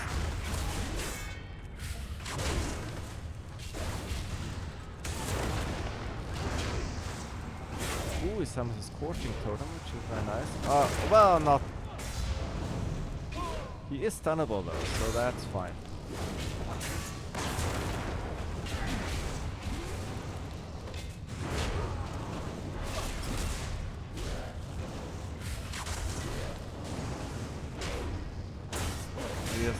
So he's basically like a shaman, right? Okay, I'm just gonna ignore the totem. Is he gonna resummon it? He's probably gonna... He's resummoning it. Molten Blast for 300 damage. It's again like that the trash mobs are in part really difficult. The bosses are not, except in fringe cases where they slept for whatever reason.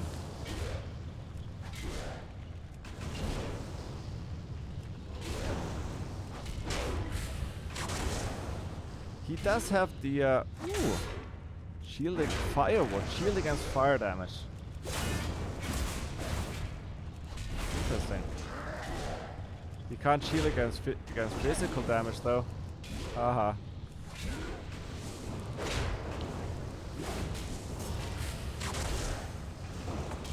Oh, did I? I reflected the Scorch, did I?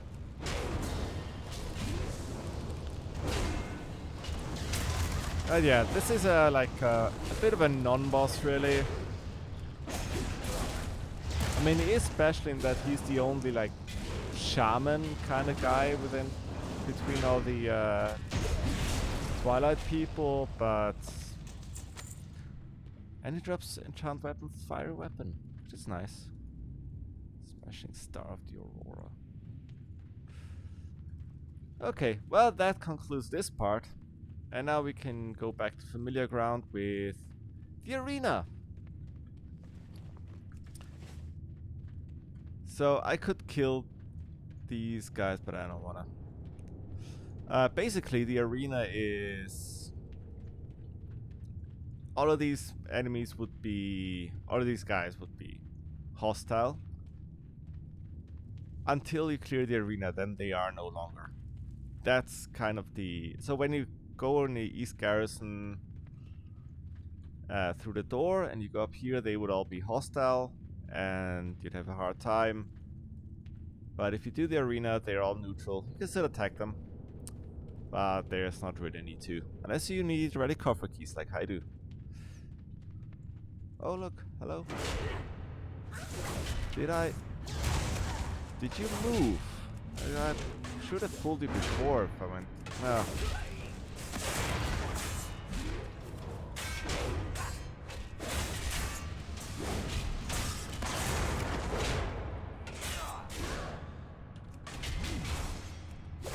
Oh, and they do block.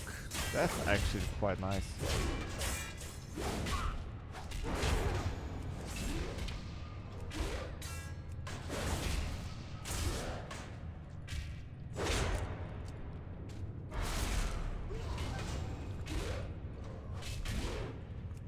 Yeah, they seem to have like a not very visible aura. Or invisible aura that gives them block chance. Maybe they also have like shield block. That's quite nice. So, as for the Shadowforge lock, the guardsman.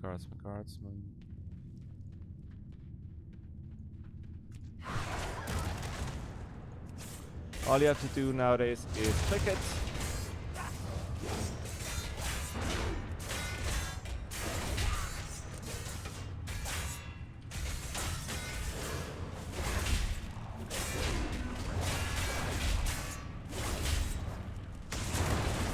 And that will close the gate, and you will be able to walk across.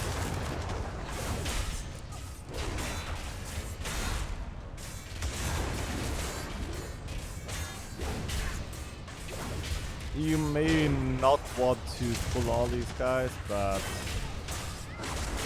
at this point I just want this part to be over with and go on to more interesting areas of the dungeon.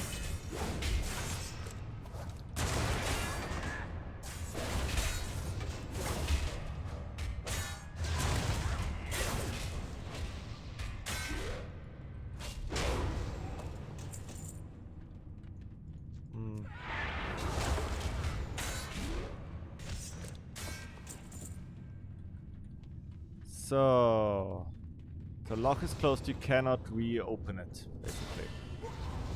When it's closed, it's closed and you can't pass through the gate before in front of Lord Insenius anymore. Now, let me just double check. Have I forgotten anything? I don't have. Very good. Now, this pack, of course, in theory, it's optional, but with the disarm and the running away at low health, it's highly likely to pull it anyway. Unless you prepare with a nice hamstring, then execute.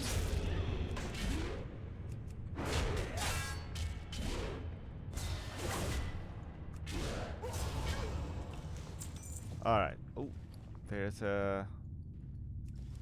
I need one more.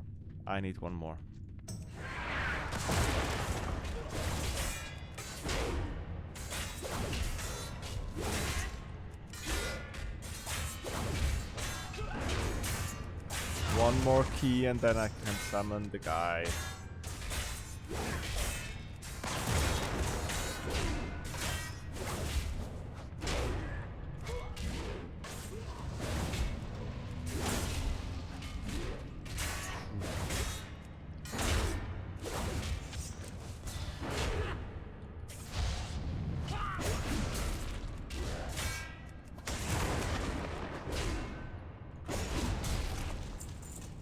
Nope, no key. So a 3-footman, which is, well, I guess their thing is like they are dual wielding, so they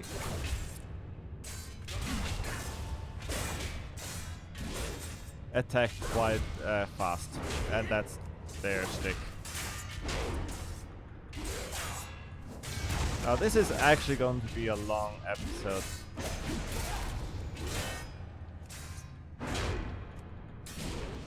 But I will hold true and I will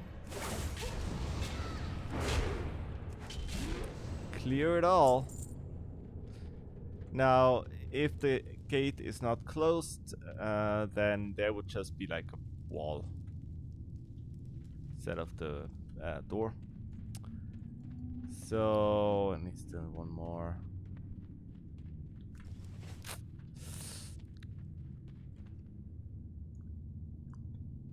So here we are, and this is kind of part where before the like scaling levels. Oh, by the way, I totally forgot that my everything ran out. Like after this, the levels of the enemies would just skyrocket. Oh well, increase by like 3 or 4 think the marshals would be level 54, whereas the footman and the guardsman would be like 51.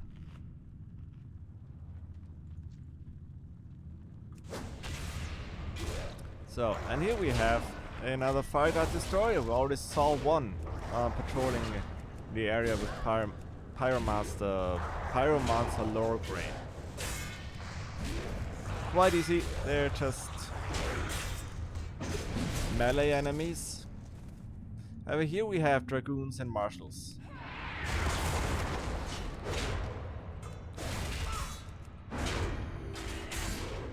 Now we have the Marshals with Devotion Aura, spreading it to the Dragoons as well. And casting Holy Light, so they're much like Finis Darkfire, they are Paladins that run at low health. Don't let them escape. And for Dragoons,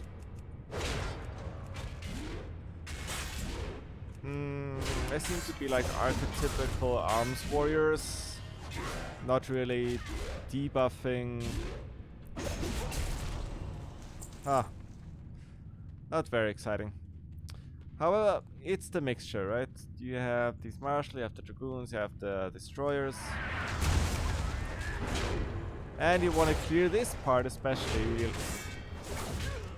bit by bit.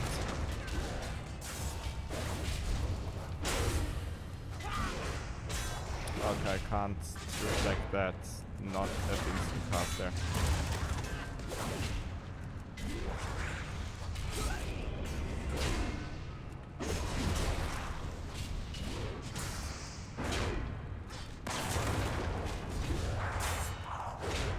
Because there is a lot of these enemies here.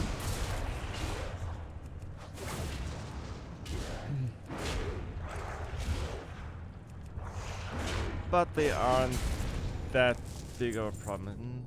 Still no key. So here I wanna clear these guys, just to be sure.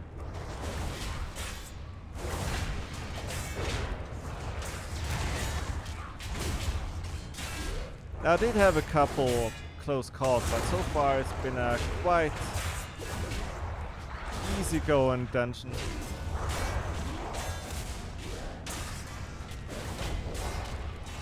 No. You're not bleeding.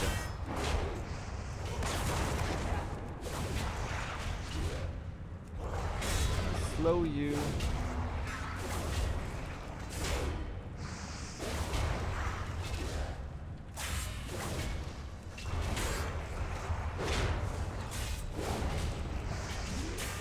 Yeah, no, you can't reflect it. No key. So over there is a bunch more of these packs, but we are going to clear these two first.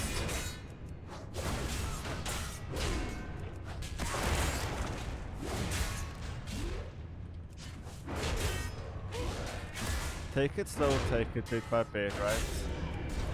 There's nothing wrong with taking it one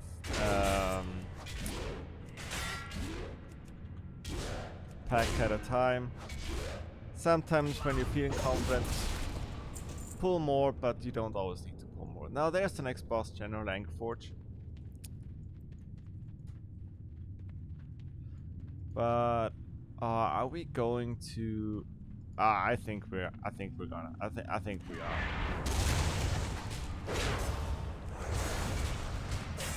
See, these Doomforge marshals and dragoons, if I remember correctly, are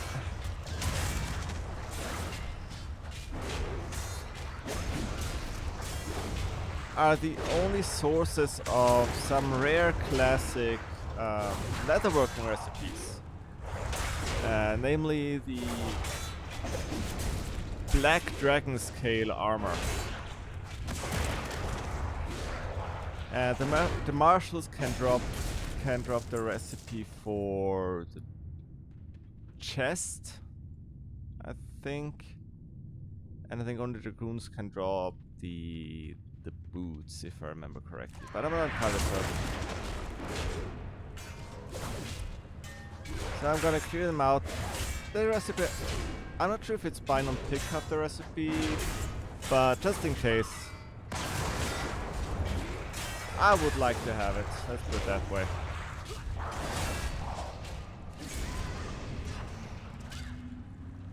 No, no, no, wrong button, no.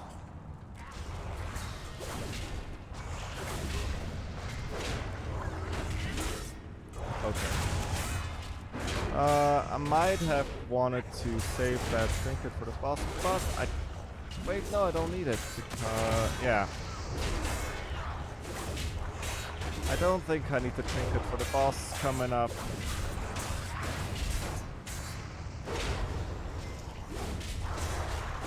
What am I doing?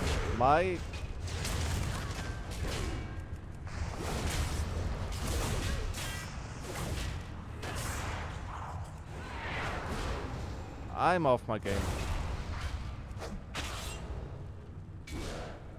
What? No. Stay here. No. Okay, I don't want to fall down. Granted, that was a bit silly. Not that I got anything out of it, but yeah, mistakes happen, right? So here we have General Angerforge. General Angerforge has several ads, and he has Flurry. Melee critical strikes increase the cast attack speed for 30% for 3 swings. Can enemies crit me? No, right? Or can they? I'm not entirely certain. Let's try it. He spawns together with a couple reservists, but they are not an issue in the slightest. It's very much tank and spank up until 50%, I think.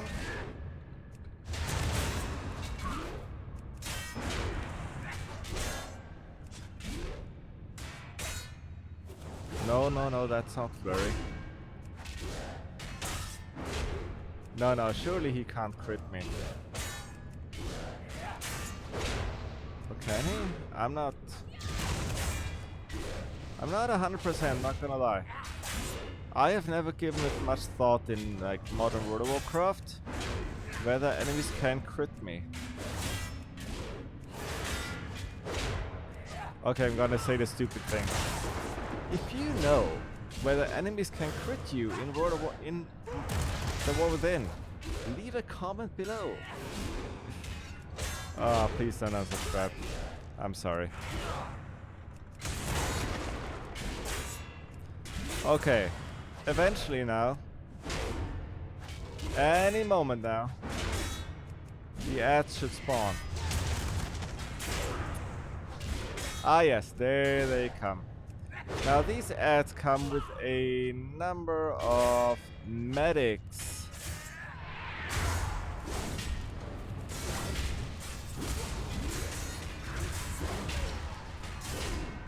Two medics.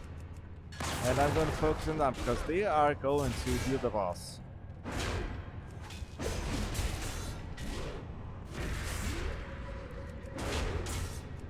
And I don't want them to heal the boss. They do drop loot though. Like the relic coffer key that I was looking for. Very nice. So after this boss, we're just gonna take a small detour. Now it does do a thunder armor. No, it doesn't do a thunder armor. It does a battle shout, 30% damage increase. Oh, it does it when the ads spawn. Okay, so it like affects all of them. That's kind of cool. Oh, I'm gonna pop and ignore pain just because it's a boss. That concludes General Angerforge. Anything Something over here? No. Okay, but before we go anywhere, or move on towards Golden Lord, Gargamel, Argelmak, whatever, we are going to return and open up the remaining relic coffers.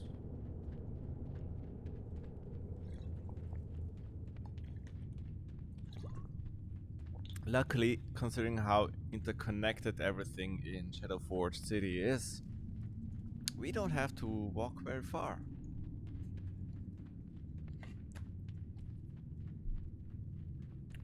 I only have one swiftness potion here. Hold on.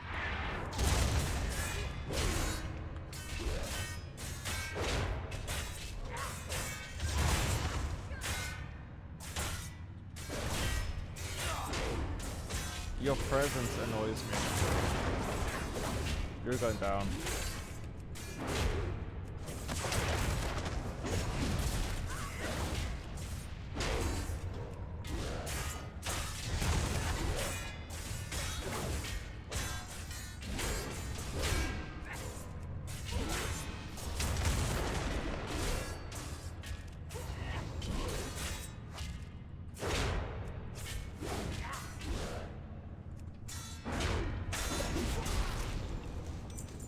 Oh, and there's another relic of the key. Perfect.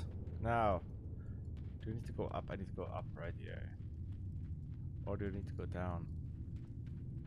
Hold on. Do you need to go up or down? No, down is into the arena again.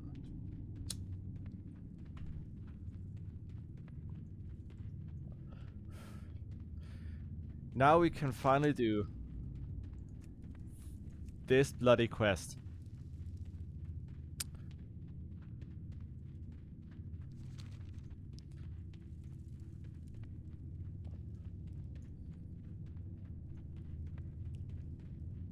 Oh my god.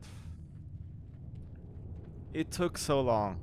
Like I've picked up this quest. When have I picked up this quest? More than a year ago. Over a year ago. And I finally get to do it. I think. I'm pretty certain. Now there is... Yeah, needy watchman, dupe grip. Yeah. Oh yeah, that's the guzzler.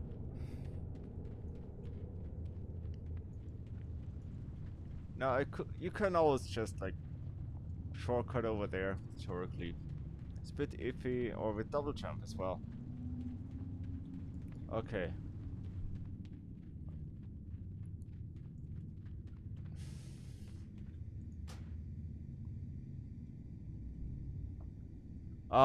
Works the store room. Oh, it tells you. Okay. Okay.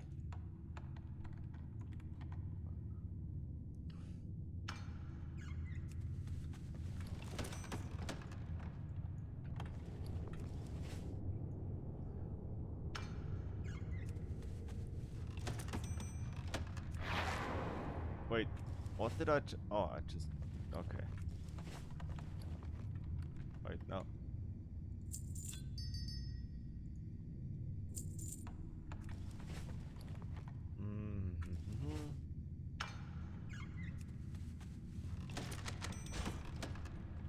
And there's Watchman Doomgriff, who spawns together with these 4 golems.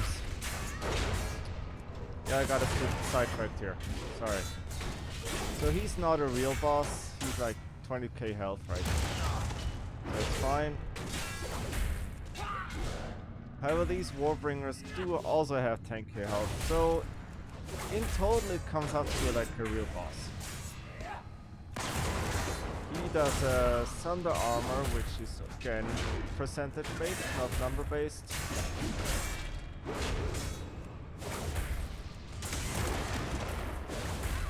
And you have the golems doing their stuns.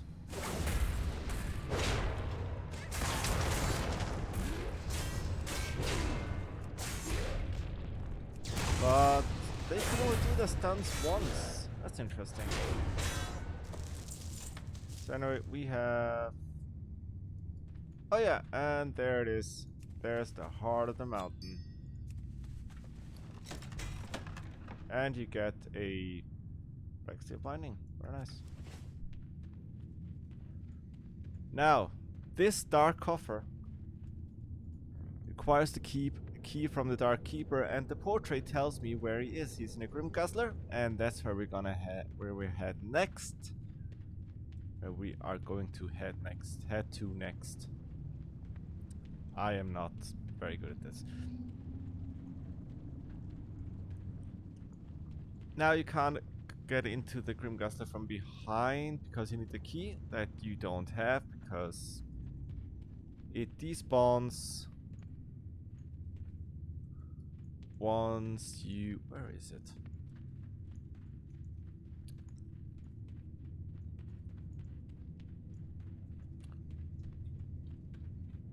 There is supposed to be a... I need to sell stuff. Hold on.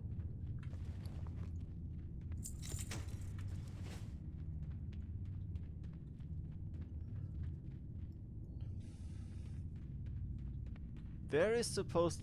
Am I blind? There is supposed to be a mole machine here. Does it despawn? Surely not, right? I'll use this one.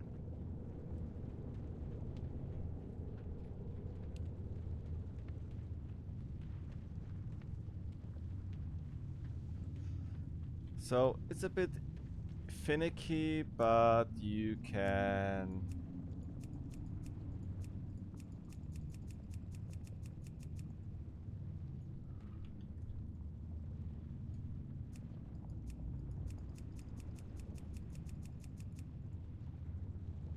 Well, you could.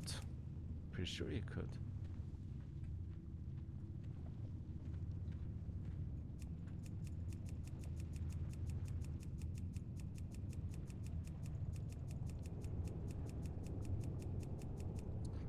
Oh, you can't anymore. Okay.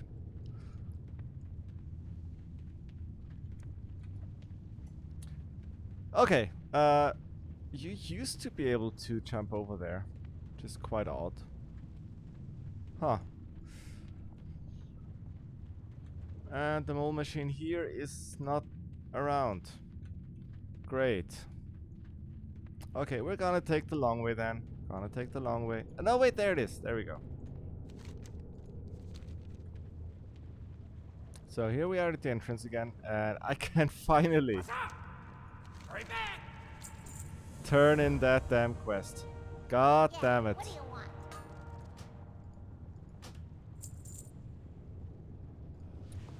want? Let me just... I'm gonna sort through all the loot after the dungeon. Especially I want to keep some of the recipes, and I don't know which ones yet.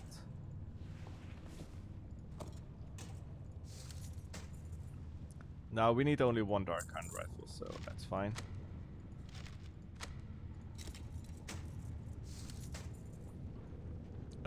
Do we... we do need that, do we? Yeah. So, what's the closer one? I think the closest thing would be to go this way.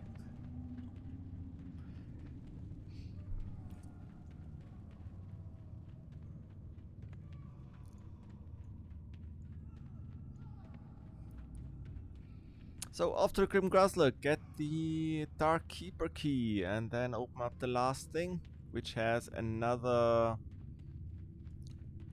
blue in there, I think. Right?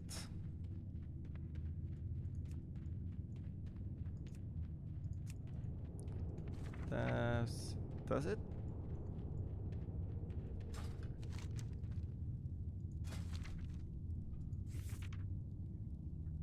Doesn't show up, does he?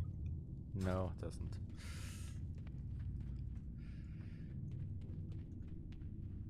So far we have killed 1, 2, 3, 4, 5, 6, 7, 8, 9, 10 bosses.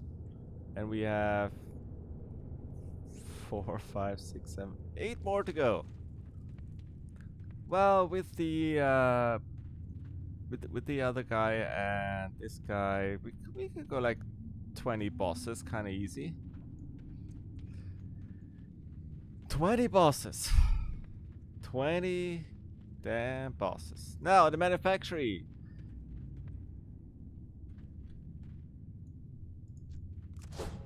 You have these Rachel golems and a lot of these technicians.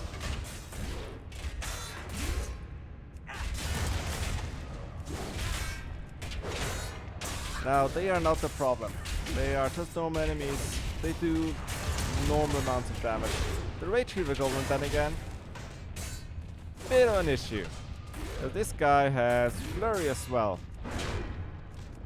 And Frenzy. He's very much akin to how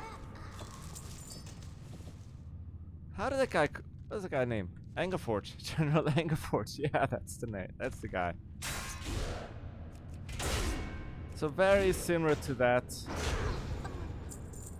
And you have Wrathhammer constructs, which have the same kind of stuff that you can indeed reflect.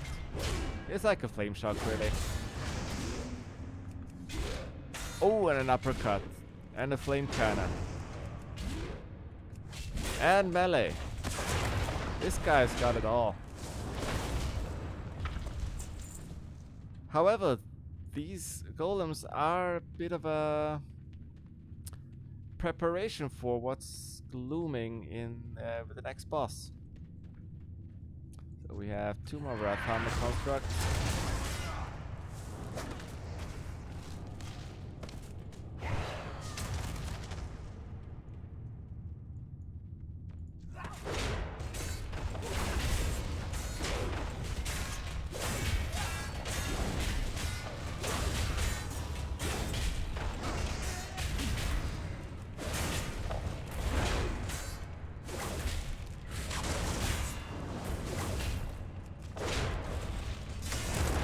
However, I'm not too worried about them.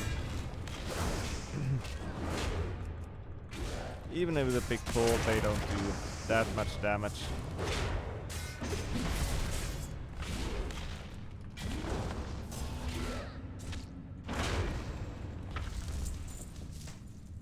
I'm worried a bit about this guy.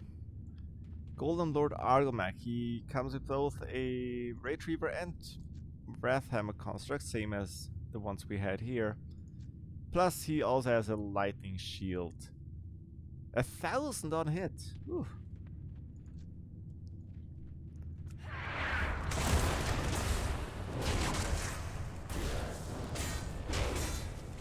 That's chain lightning, which isn't too bad. I mean, focus down the ads first.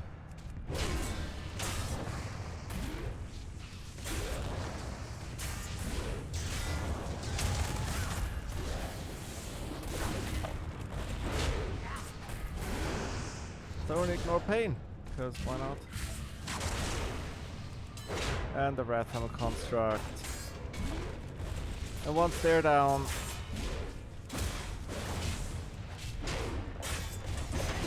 you have easier rain on the guy. So, funny part is if you happen to die to this guy, right? But you kill the ads, they don't respawn, they are not tied to the encounter, much like Pingip in Darmal East. No, West. West. Darmal West. Or was it East?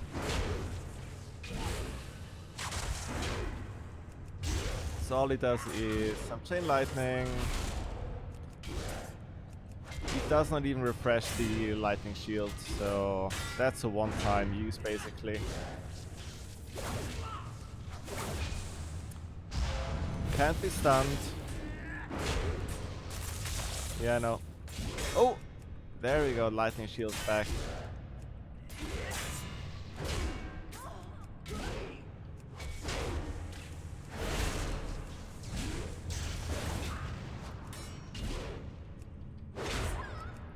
And then you just DPS him down. Really, really easy guy.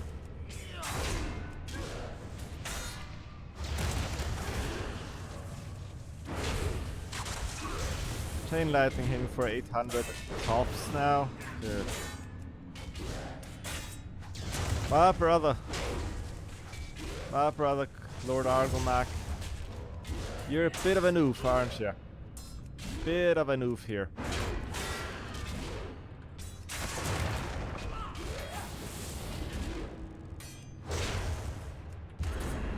There you go. Gonna even throw in a little demo shout.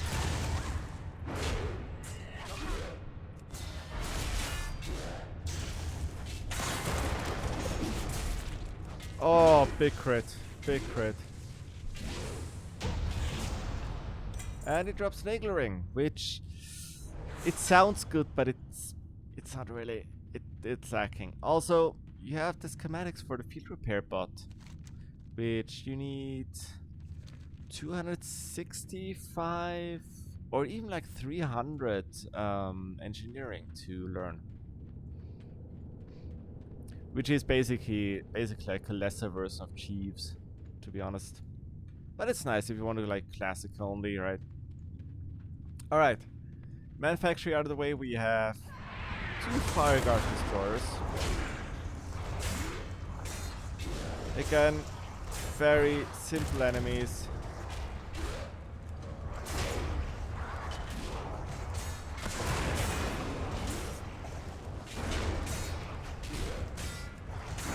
Just melee with the occasional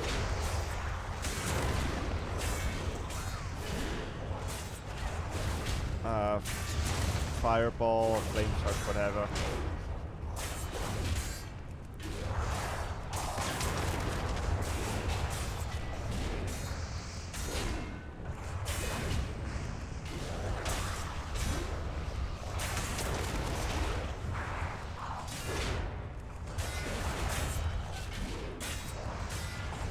So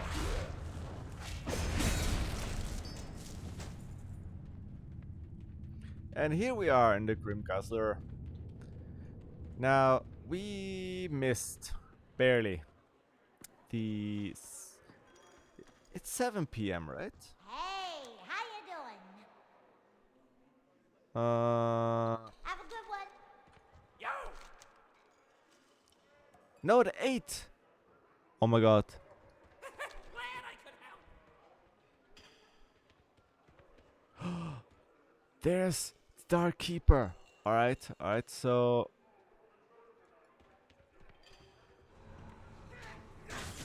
now one issue is he does drop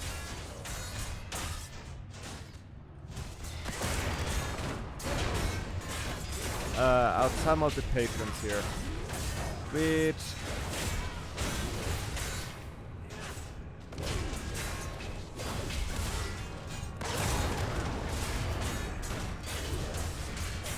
yeah, and that of course screws up some of the RP of the patrons.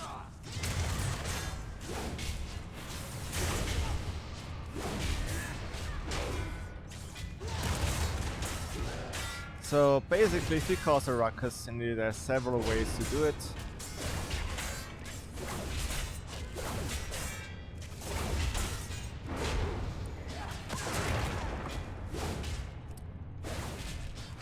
You cause security to investigate, and there we have it. Yeah.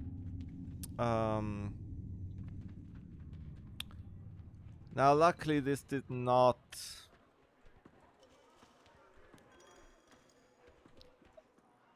aggro everyone. However, we do have the Emerald Rage officers and the Fighter Destroyer opening the door and back. So before we go through there, we have to... There are 2 more, well, smaller bosses-ish. Let's go to stamina. One is if you destroy these 2 kegs, you have Hurley Black Breath.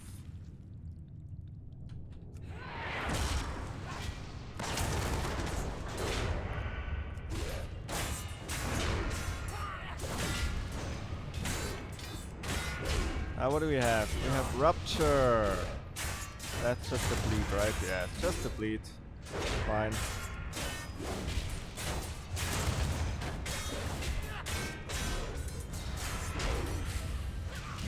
You can't block the Flame Breath.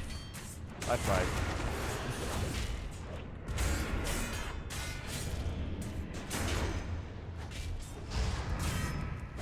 Now you can't stun them, which is very nice.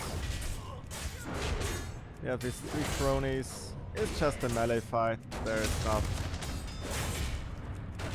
really anything too spectacular about it.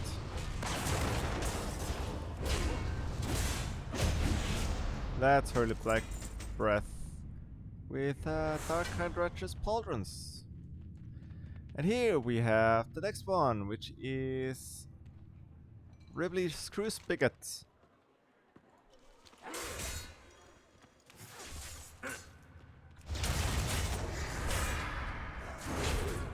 Who, what's called, gouges you. Incapacitated. Yeah, it's gouge.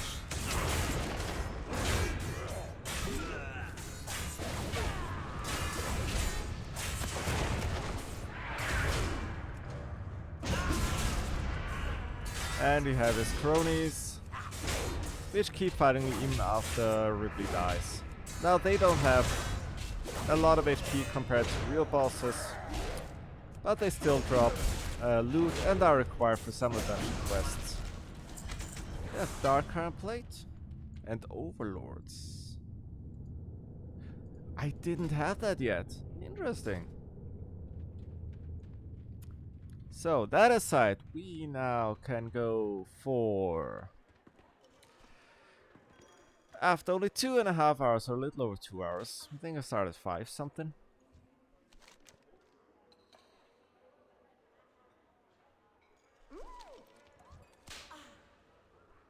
Yes, mistress.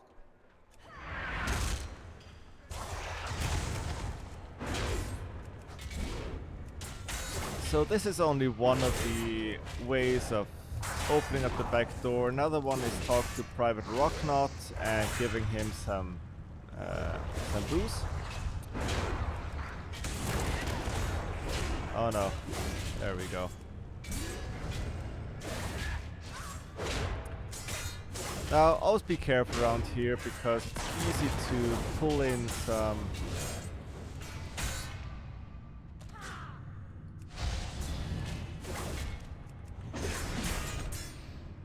patrons. That's annoying.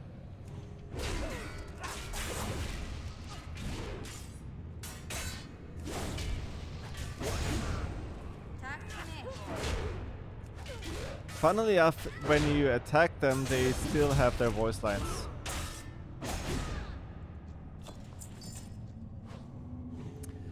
Now there is of course the what's called Shattering Throw ability that like apparently negates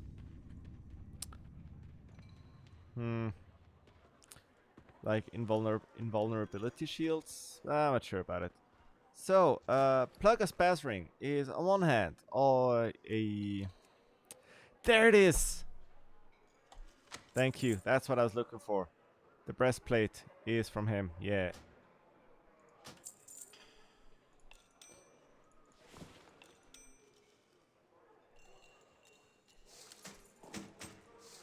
So don't forget about the key.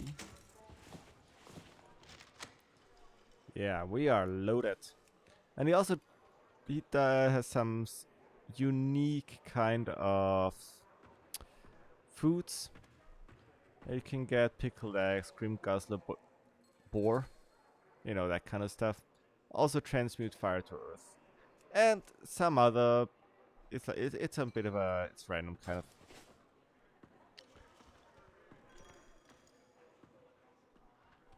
Also back here you have a turning guy for the Thorium Brotherhood. Now I already have Exalted here, but you can get a lot of stuff from different professions. Anything They're all bind on pickup, so you can't pick them up for... Let me just check.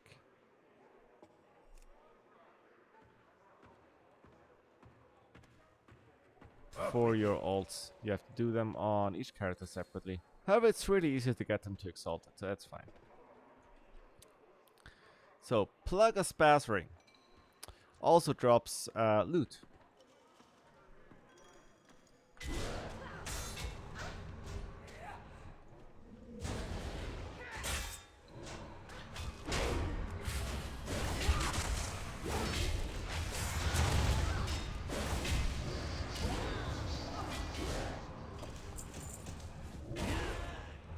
Hibernal armor.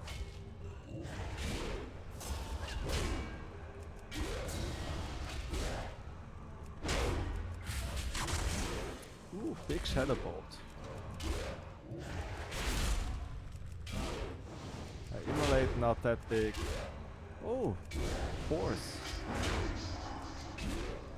Curse of tongues. Crazy.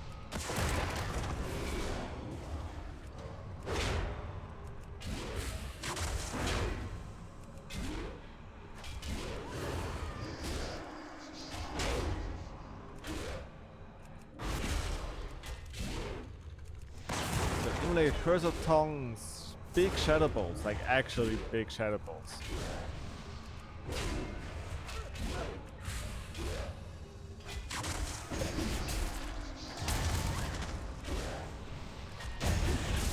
And he can drop like some stuff. But if you kill him, well, everyone then becomes very, very hostile.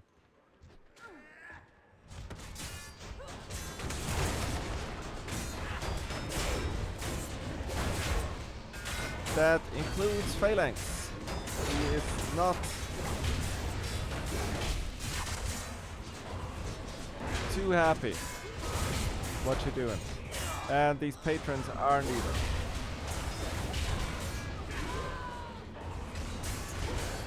So what you want to do is like clear out the normal mobs with shadow bolts.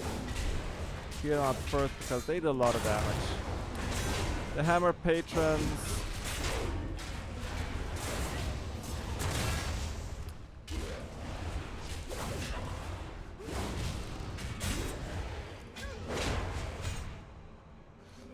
do a backhand, which I didn't point out before, but they do.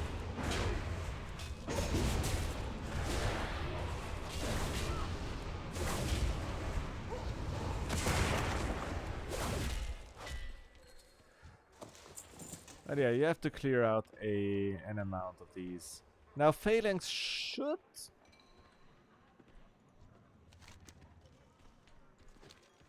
become hostile. Oh, maybe it's because I got in the security. It's crazy.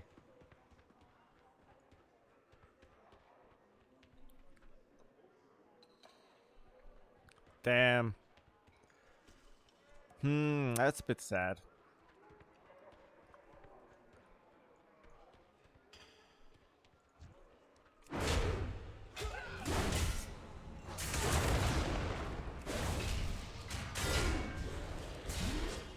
Okay, I'm gonna clear out everything. Maybe it makes him...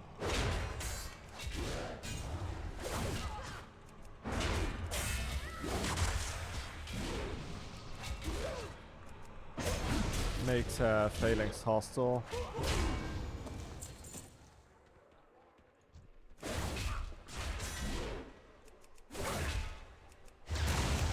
A bit more hammered ones. Yeah, they are.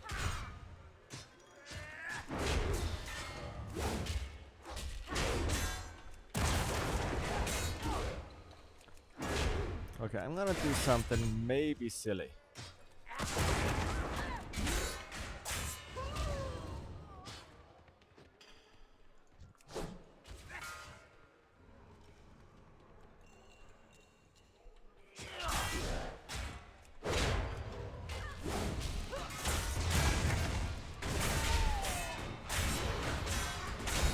Okay, it didn't work out. Hoping I could...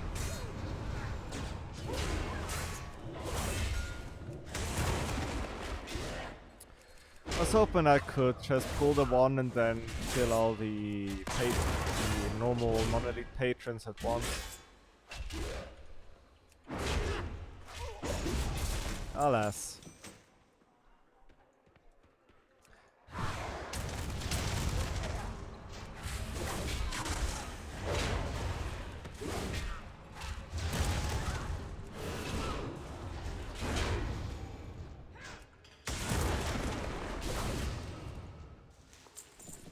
Now, obviously, killing the gnome, what's called Fizzle, also despawned his succubus servant, as well. She no longer has a master, is no longer bound here. So unfortunately, Phalanx will live to see another day. These guys will not. We have some Doomforge Dragoons. We are now on the home stretch. Well, soon. So when you're stunned, they also take up some distance and shoot you. That's interesting. Well, it didn't really come up since the Martians that they spawned with in the West Garrison didn't have a stun. Ah. Okay, what do we have?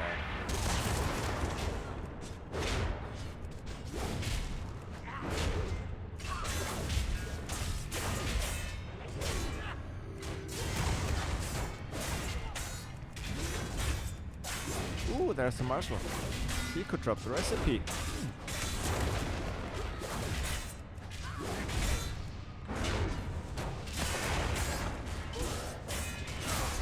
Again.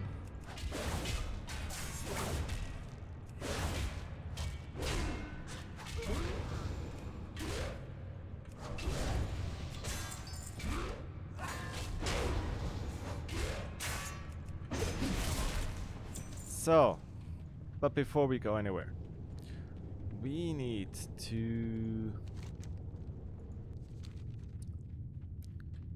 go back and get the last save. And then go back over there and continue. This is actually only the second time ever that I have managed to open this. Because every time I was at this point, I was like, I cannot be bothered anymore. So, what's in the dark coffer?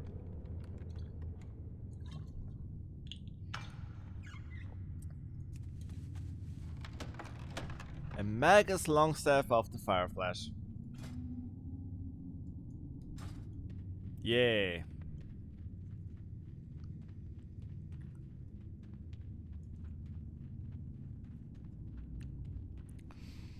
Gotta say, bit disappointed. Thought it would at least like, you know, a blue, you know, BOE, maybe a jackhammer. But it is what it is, right? So, the last couple bosses. Well, except Phalanx. What does Phalanx do? Does it show up? Where Phalanx? Mighty Blow. Physical damage to player knocks and back. Okay, knockback. Thunderclap. Okay, reduce strike speed and movement speed. And Fireball Volley. What would we have?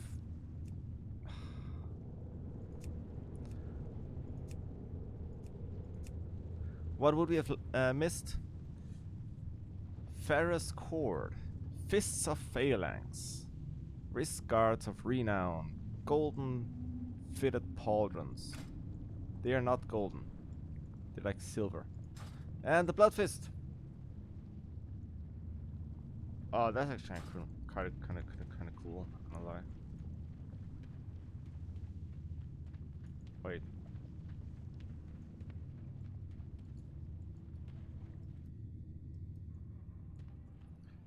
Okay, we still got 20 minutes to the... Will the band even show up if everyone's dead? Good question. But what we're gonna do is we're gonna deal with Ambassador Flamelash. So this guy spawns a bunch of like fire elementals that go to him and buff him, I think.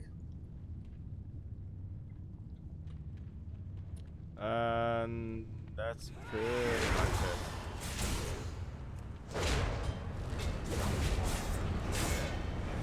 Yeah, this guy.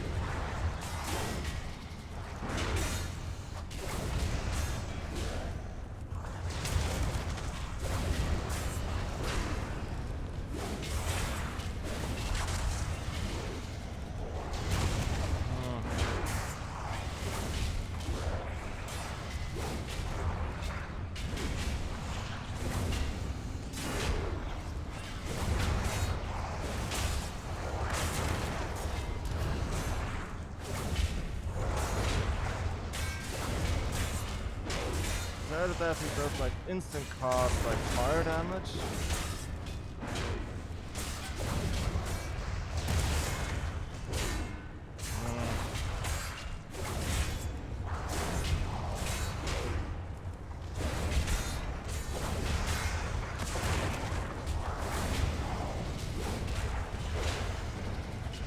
Oh, it goes past 10 easily. Okay.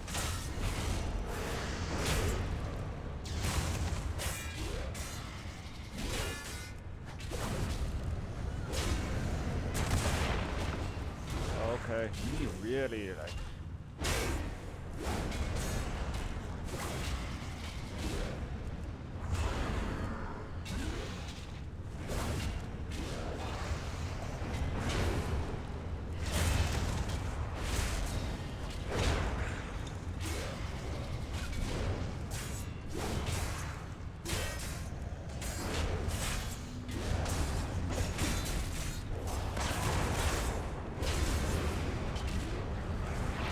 Okay, I'm popping.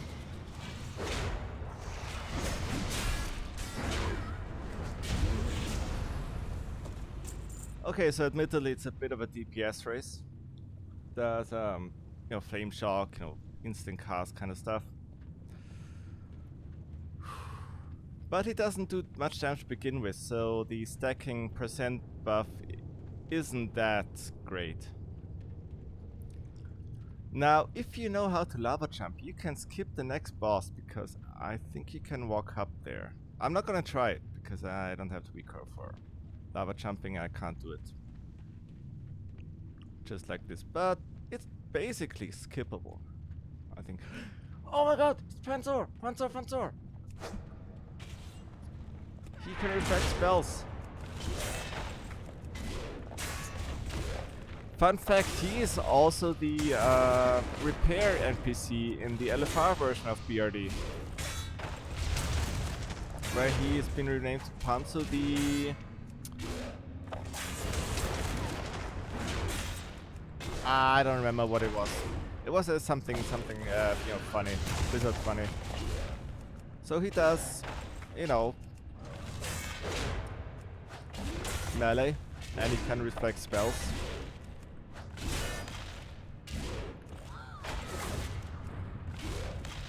And that's all he does. That is, I think, all he does.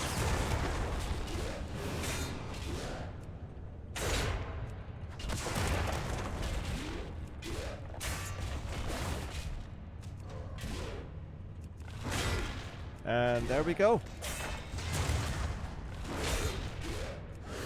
Doesn't even like attack fast or anything.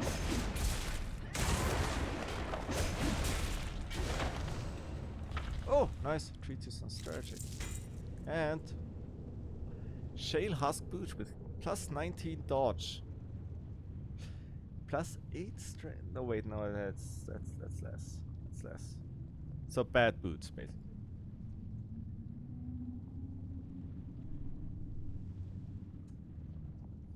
The loot on the rare mobs has also been very odd. So here we are at the Mold Foundry, and the Mold Foundry has Mold War Golems.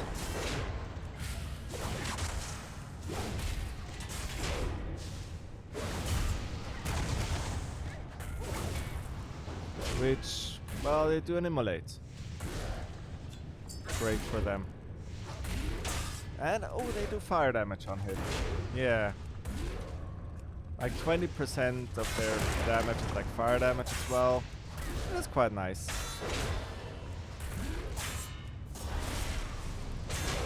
Now the immolate. Oh no, that is the immolate. Sorry.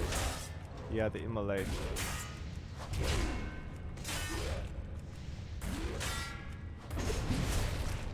Yeah, they're not very interesting.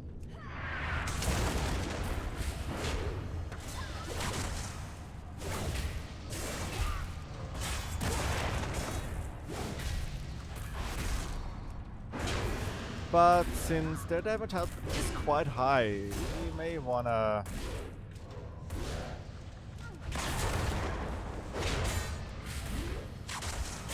Yep. I kinda sniffed it out, but the immolate... Oh, he redoes it if it fails. Oh, that's cool. So I reflected immolate on him, and he kind of immediately did it again, so he could get the stuff. That's it. Greater stamina. Okay. Now you can clear up there, but you don't need to. Basically, you can go both ways here.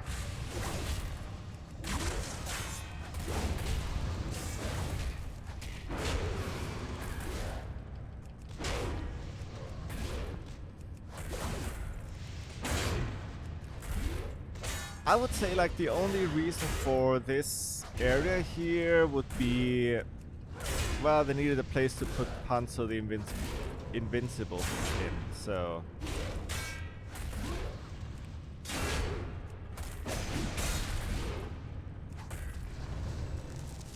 There we go. We're almost full with stuff again. Ah, Bryce. I need a... Come to me. Thank you. Do you need a trader? Do you need a bank? I need a trader.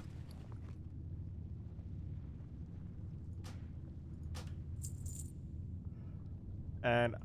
Okay, I need to sell some of the greens at least. Beheading blade? Yeah, that's nice. Bravo.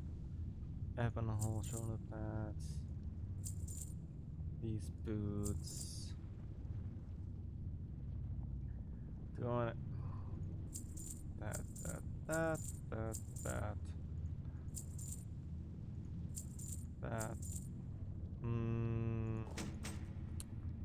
Why?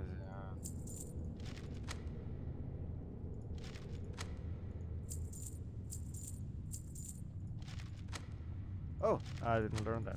Why don't you know?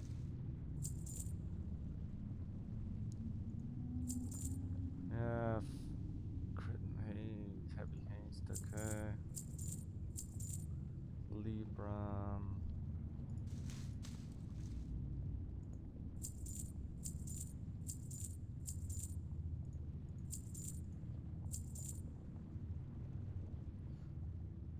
Fuel and power investments. Oh, that's a BOE.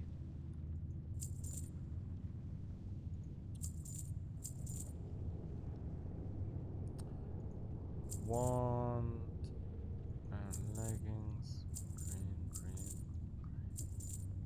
Green.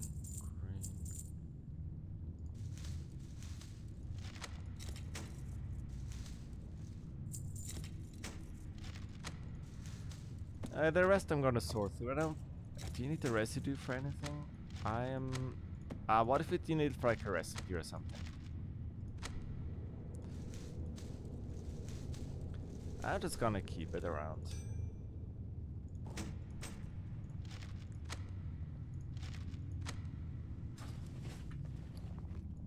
And transmute elemental fire into a heart of fire. Okay, you can go. Bye. Okay, next.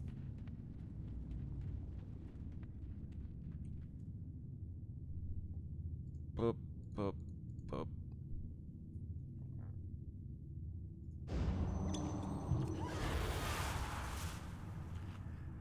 Three more three more bosses. And then we're done. Well, except for Phalanx, but that's unfortunate.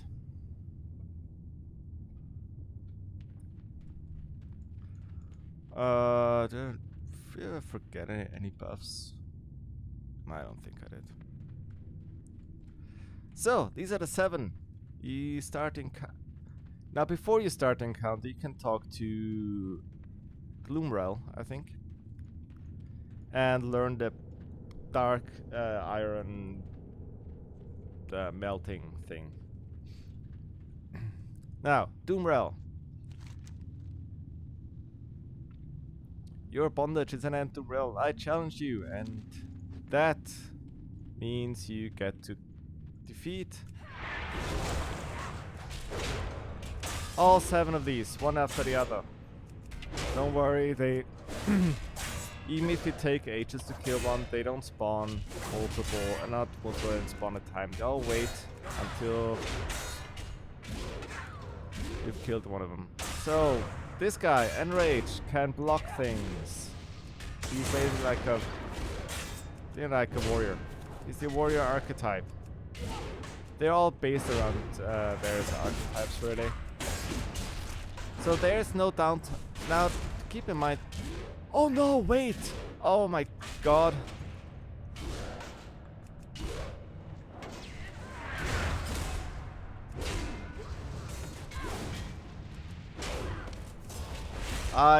Okay, I was wrong. They do spawn.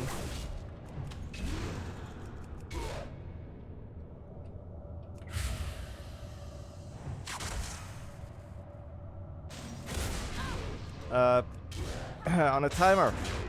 Sorry.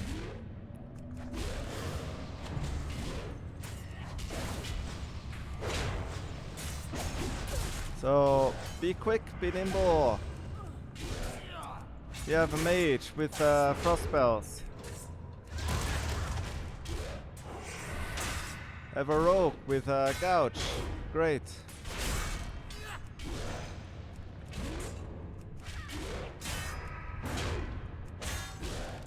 Okay, why did I not know that? Did I... Oh, last time I did I do it differently last time?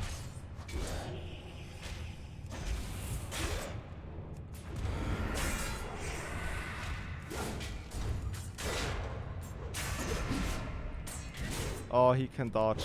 He has high dodge. That is annoying.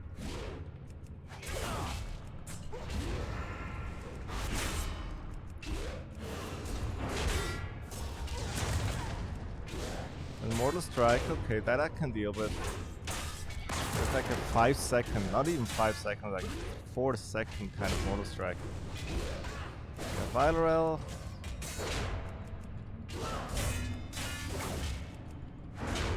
Okay, I'm gonna...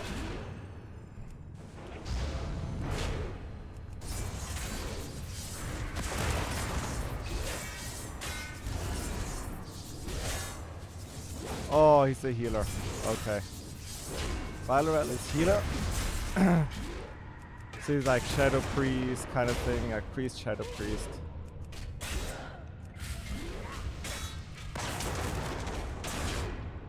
Oh, does he not? Okay, that Shadow Bolt.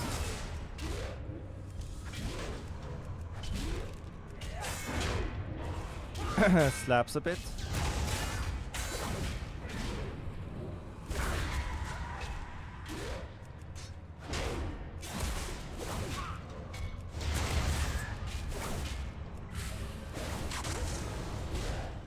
Oh, good. And now Doomrel with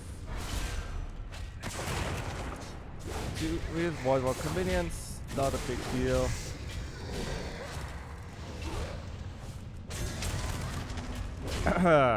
Okay, that was a bit.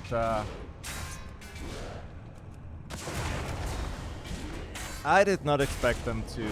I thought they were on like, okay, one guy dies, the next one comes in, kind of thing, kind of.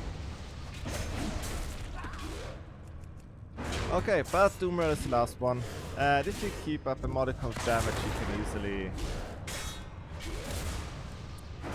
outlast them. The Shadow Bolt Volley.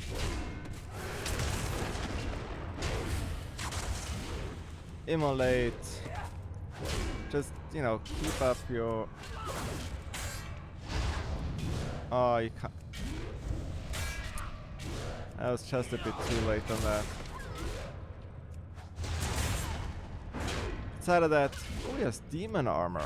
Basic resistance increased by 20%, okay. Shadow resistance increased by 50%. It's a percentage, not a stat, so...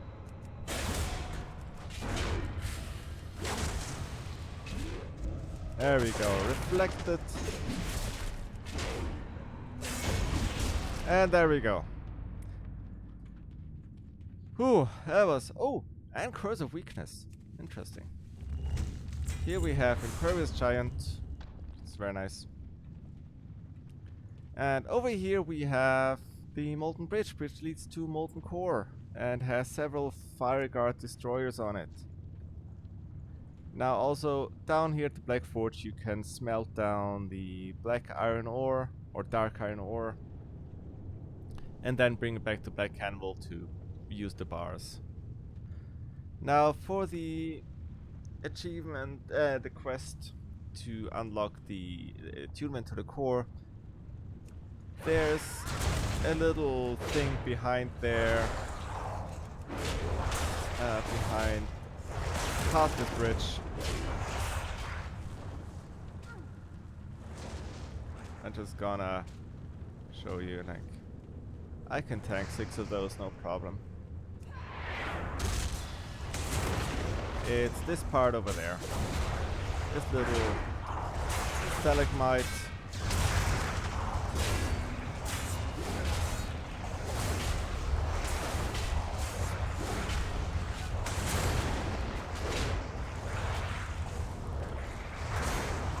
Oh yeah.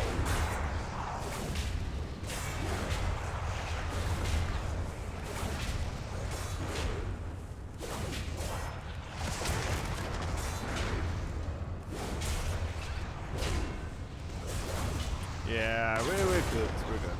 Like, these fire gut destroyers are like us, probably the easiest enemy in the whole dungeon. So you need to click this, that's the fragment that you need, and then you're good to go.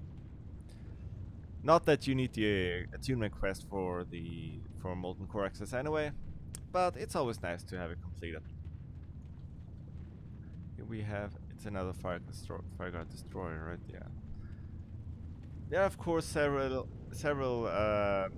elementals down there, or fire guard destroyers.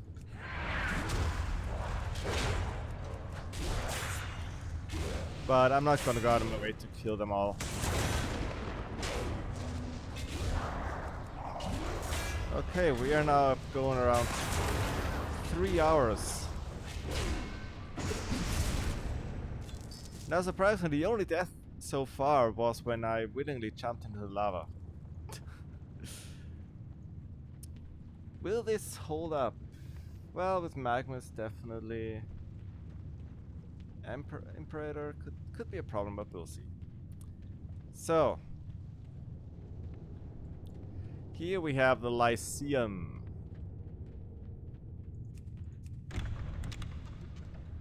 And in Lyceum you have a lot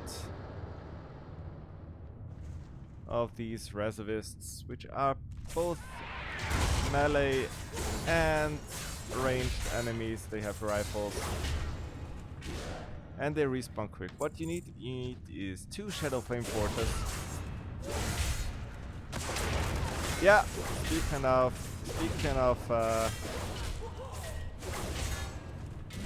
quick respawns, need 2 of these.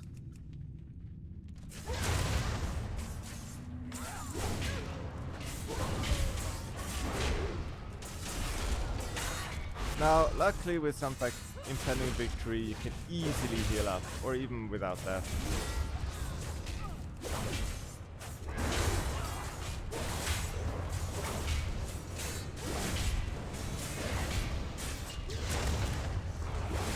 you go to these torches with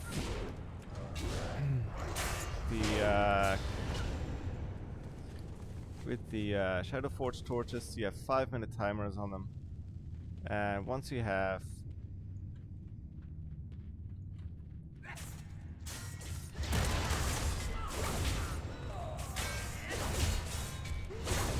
two of these, go there, AoE down these reservists,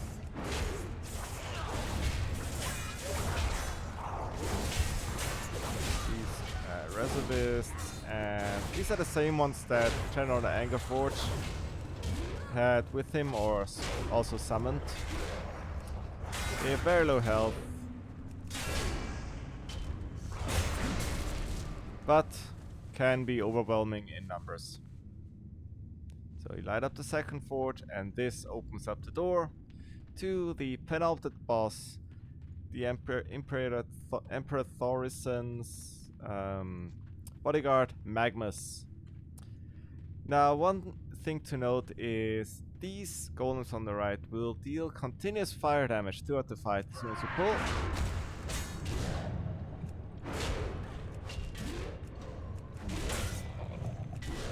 And he will also use Fiery Burst, which I think that was the one we couldn't reflect, right? Yeah, no, that was the one we can't reflect. So it's a bit of a DPS race.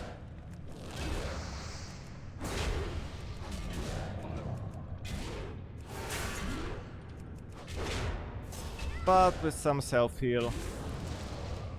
So little sustain. The AoE damage from the fight isn't that big a deal. It's mostly physical damage with the occasional fire.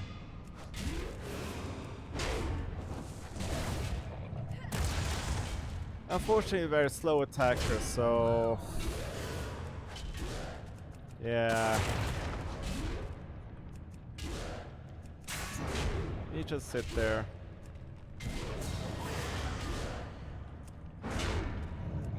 You know, press your button, and eventually he'll go down. Again, long dungeon. You need a lot of different enemies in there, different bosses, and you just can't have that.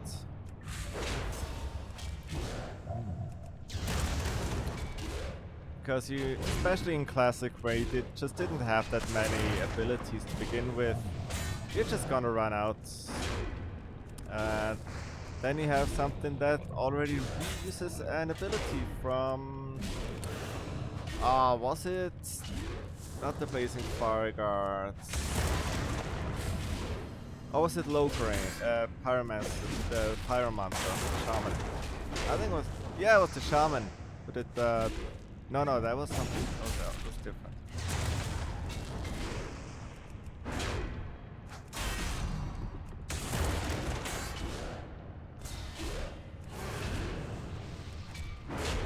Now, one thing to mind with Leech. Nice. Yeah, you can kind of dodge them. But they do not stop. They do not stop, so don't go AFK in there. Now, the Imperial Seat, we're at the end. Finally. Gonna pull this Dragoon out, because don't want this guy to run away and pull things I don't want pulled myself.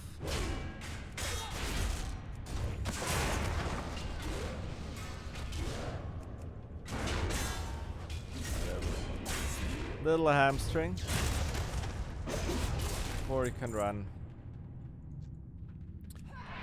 We have several groups. We have an Emerald Rage captain here. The have we done? Oh, we haven't met. That's a new one. So we have the senators, which are normal mobs. Let's not worry about them. And we have the captains, which does Mortal Strike. That's That's a start, right? And there's some Twilight Time ambassadors.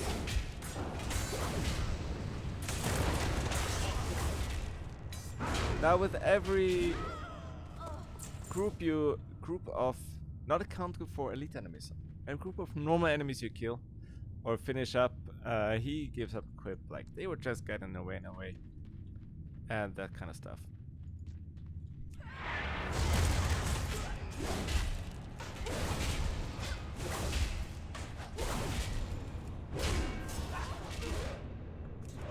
Most importantly, you want to clear out all the things before pulling the Emperor.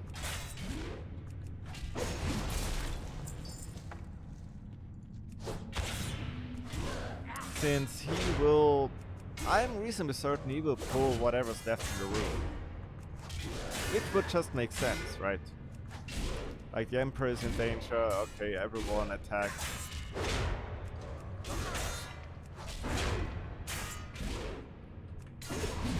Execute, and there we have a group of non-elites.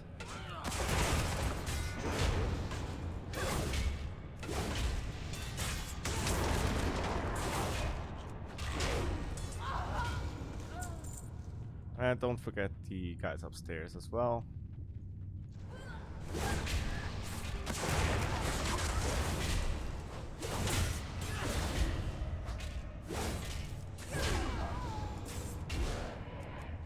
Yeah.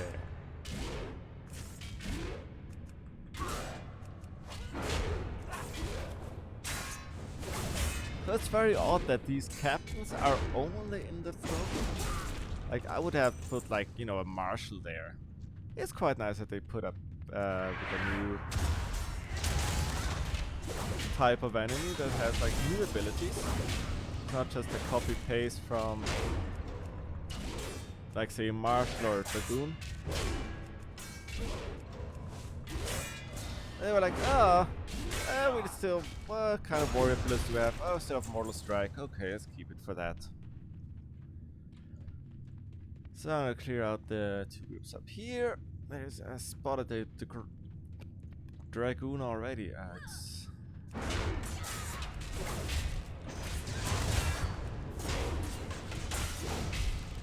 my brain is failing me. Like, this has been going on way too long.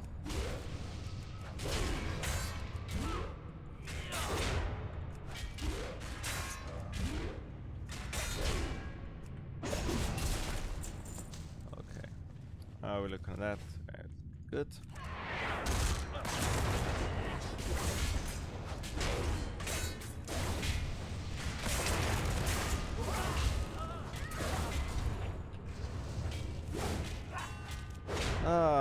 Use another build. Feed me. Ooh.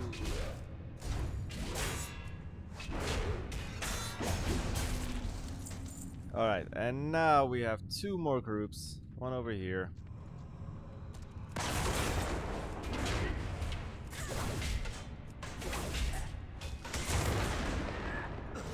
Now, very important, don't let them run and pull the boss.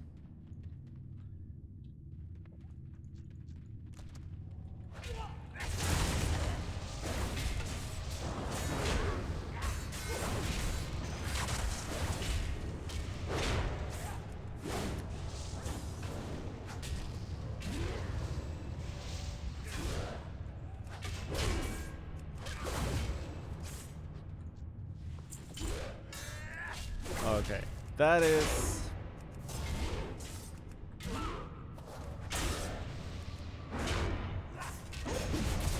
Times to run in fear, and there we go! Okay, Dagger and Thorison, and the High Priestess of Thorison instead of Moira. Do we... Let's put on some sharpening stones. Why not? Okay, we're gonna focus on her because she does heal the boss.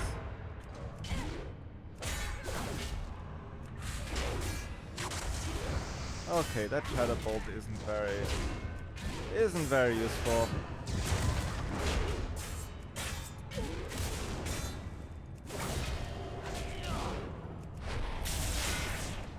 stunnable. Focus her down. That's the Hand of Taurus. That's a lot of stuns. And there we go. She can also drop blue, I believe. At least Moira could.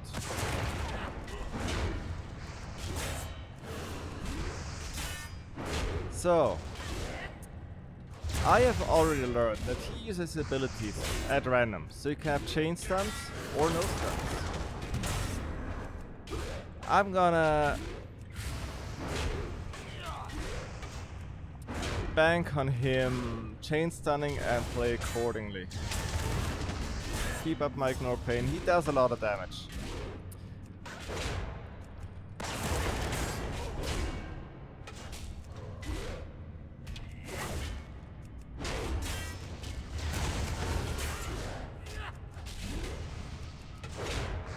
So he has the end rate. Immune to magic. Inflicting damage on attack. That is actually kind of crazy. I'm not gonna lie. At least it doesn't. What's that? Iron foe. Ooh. Oh, it increases its critical hit chance. That's cool. And the Avatar of Flame, where it's immune to magic. Oh, that is so cool. I'm not gonna lie. Like this is slit. I'm gonna pop my golden pop potion, just for the memes. But at least last fight has some interesting mechanics. You have Iron Foe with increased crit chance.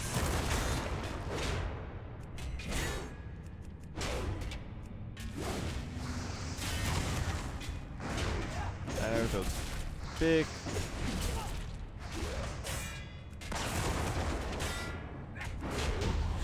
There we go. Dreadfort Retaliator. Okay. And that concludes the Blackrock deaths. Well, except Phalanx, but it's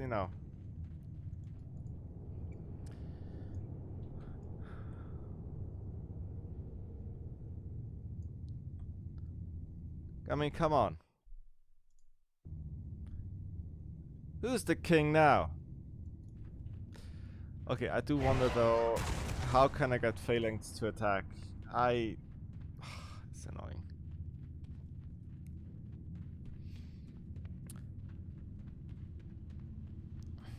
Man, that was good. I'm gonna check out Phalanx, alright? I'm gonna check it out, see, maybe he's aggro now and I can defeat him. That'd be great. So, wait. Do these guys no longer respawn? No, they do. Okay. Never mind.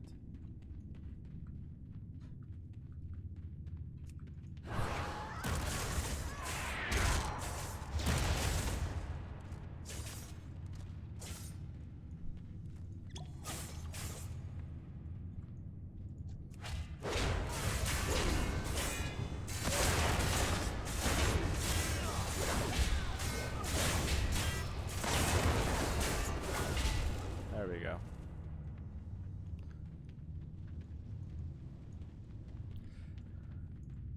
Well, it was a good dungeon. I'm not saying like it's a bad dungeon because it lacks in variety. It's still cool. It's just not something I would do more than once a quarter.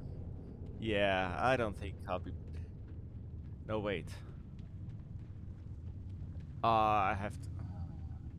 Okay, I will be back here, but not with the warrior.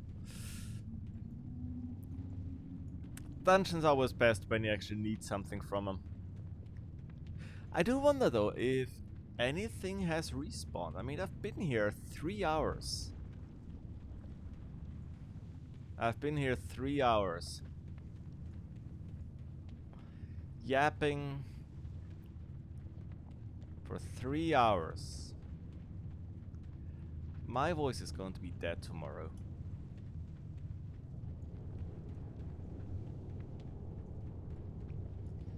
Phalanx.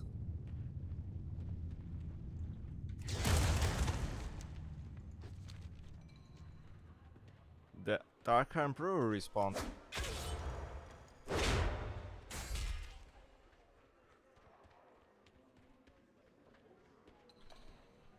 Hello.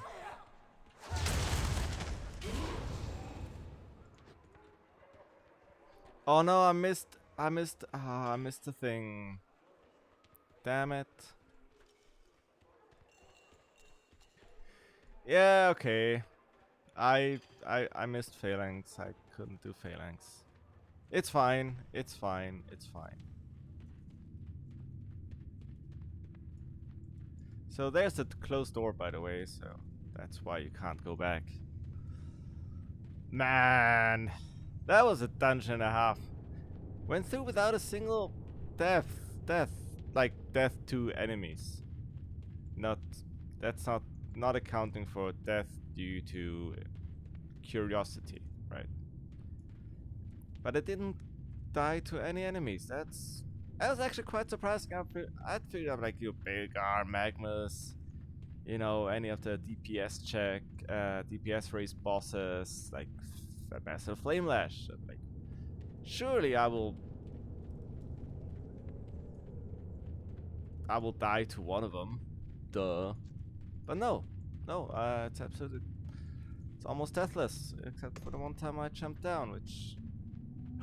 Wait, there's a fire guard. Where did that come from? There's another fire guard.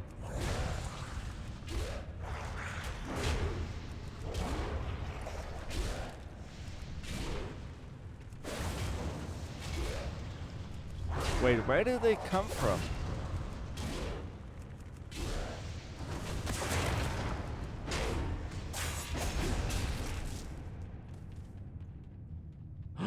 They respawned! They're respawning!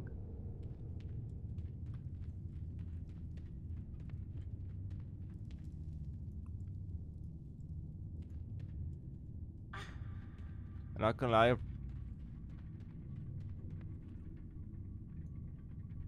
Okay, these guys did definitely not respawn, right?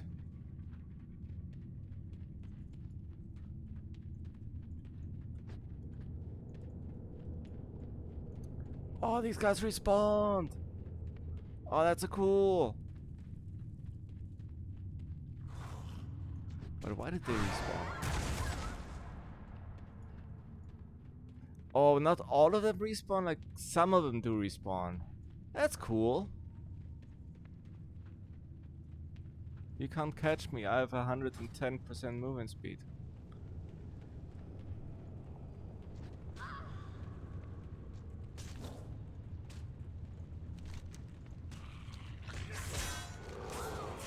Oh, I can't do it in combat. Okay. I'm just gonna leave the instance then. Well, that's it for PRD then. Thank you for watching if you did. I've been your host, Alright in Slot. Matter of fact, despite it taking over 3 hours, I still am that. Thanks for watching. Have a nice day. Have a good evening. Whenever this will go up, I'll upload right away. Alright, bye bye.